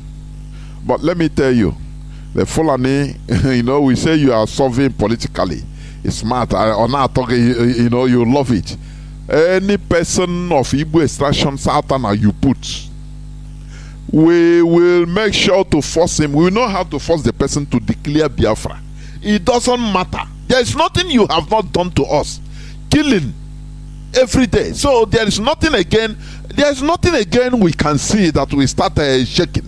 No. It's the same death. People, you at point blank range, you shoot people, innocent people, and they fall and die. From air, you bomb, you throw missile to us, you send a mortar. What again is remaining? You go into the market and start shooting, killing people, innocent people anyhow. What again haven't we seen? What again will you show us that will shake us? That is the stupidity of the caliphate. You see what is happening in Biafra land. Every time python dance, every time these crocodile tears, have we stopped anything? To tell you that it's not only by bullet. You cannot kill an ideology by bullets, guns and bullets. It is impossible. Pastor Iginla said it, and rightly so. Every time, bring out AK-47. AK-47 they cannot manufacture. Oh, everybody is armed. Oh, yeah, go and kill Biafrans. You cannot kill us all. There is nothing again you can do to us that will make us, if we remember, we start fainting. It is impossible. We must get Biafra. You see this race? We must get Biafra. It doesn't matter how your owner, Britain, is helping you at the background, encouraging you into wrong decisions. So decisions they will not make when it comes to them concerning their own brothers, white brothers like the Germans. Why not ask them? Why didn't you crush Germany? You defeated Germany. Why did you allow Germany to sprout out again? Why? And today Germany is domineering, isn't it? But why didn't you crush Germany? They know that they cannot crush them. Even if that time they can deal with them, assimilate them, take their land. But the Germans that ask, anywhere you are, you will have that heart. Even if Germans now become Russians, for example, or become Americans, their generation this time will start remembering the evil. They will see their treatment as evil, and that mindset will grow into hatred, and they will start committing many things. You understand? So that is the reality. Whether you like it or not, Biafra will be restored. we have taken it as a duty. It's an obligation to restore Biafra with no fear or favor. No fear or favor. It's an obligation. People don't understand how mad we are. They don't understand. That is why we are warning you. Don't take us to be fools. You know, I used to play in my preamble all the time the statement of Chukuma Soludo, now governor of Anambra State. I think 2016 or 17. You had him. He said he warned the politicians that time. So don't take IPOB as foolish people, people you can use to trade for power. Now let them continue doing what they are doing. Let us be negotiating using their name. Oh, we want Igbo presidency. If not, we will all join IPOB and they separate now. Soludo won, maybe that time Holy Spirit touch him, use him. He didn't know. And he warned the politicians, including himself, that the debate should commence about how to organize a referendum. That's it. That's the only solution. But now he has become a mainstream politician and he has forgotten. These people, they are, black people. They don't have no class. Our leader used to say it right from day one. And I used to observe Nigerian politicians. They are like that. The Igbo politicians. No class, no integrity, no shame. Somebody will vomit and tomorrow he will go back and take his vomit. If you ask him, what about yesterday, what you say yesterday, he will deny. He said, no, I didn't say it. I used to play this Chukuma Soludo's comments on video. It is on video. So that he will not forget. He will not forget. It's not like Joey Bokwe that was clamoring for, if you don't give us this, we are being marginalized. 1980s. Igbos have been marginalized. We take up arms again and take Biafra. Today, as far as they corner him and put him into the political position, hey, no, he become violent. These are people without class. All this character is an animalistic character. That is what the white people, when they see black people, they say no. These are not real human beings because they don't have dignity. Their word is not their bond. They will be talking one thing before they change and start embracing that thing they were fighting against before. Like Tinubu. Do you understand? That is the character of Nigerians. So know that IPOB, we are not fools. For those that are clamoring, if you don't give us Igbo presidency, we will separate Nigeria. We will join IPOB, support them. We don't even need you. You think we are fools? They think we are fools. These people, they are just talking, we are fools. You can use them, negotiate. Instead, they are wapia everywhere. We don't fear. He that is down near, he fears no more fall. People don't understand the kind of annoyance in our heart. They don't understand it.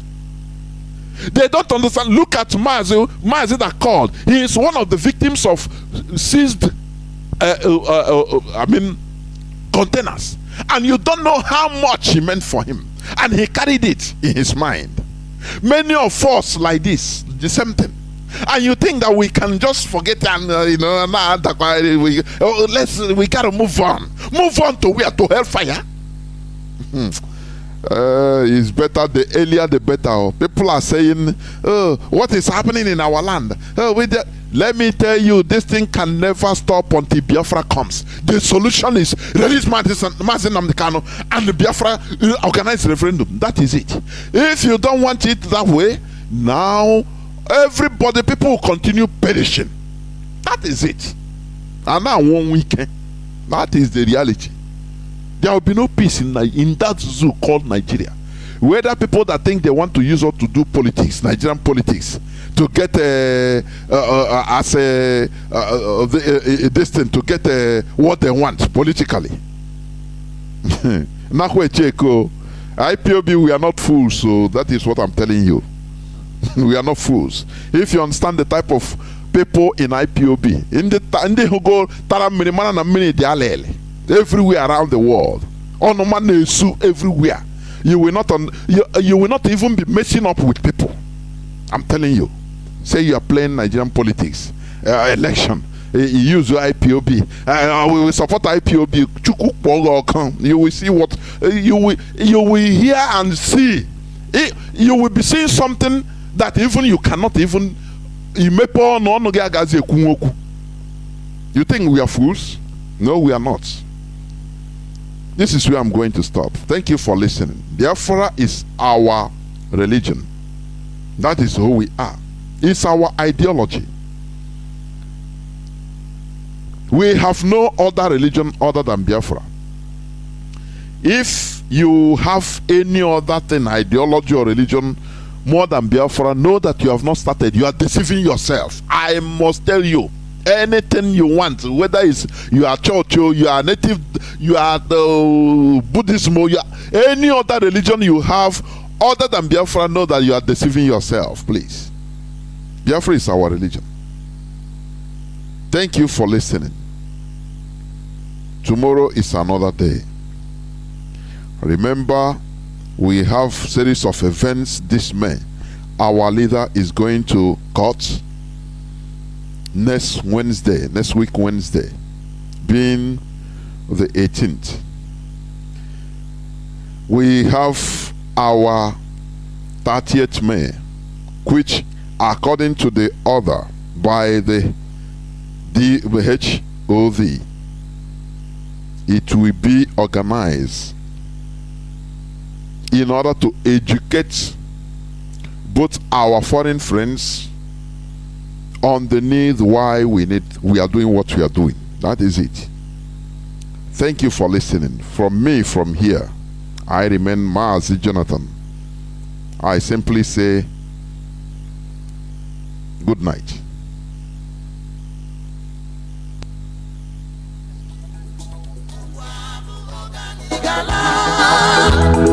Galana lekwere na mpabu Biafra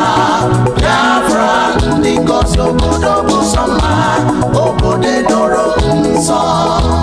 The land of the rising sun is a home of the Biafrans.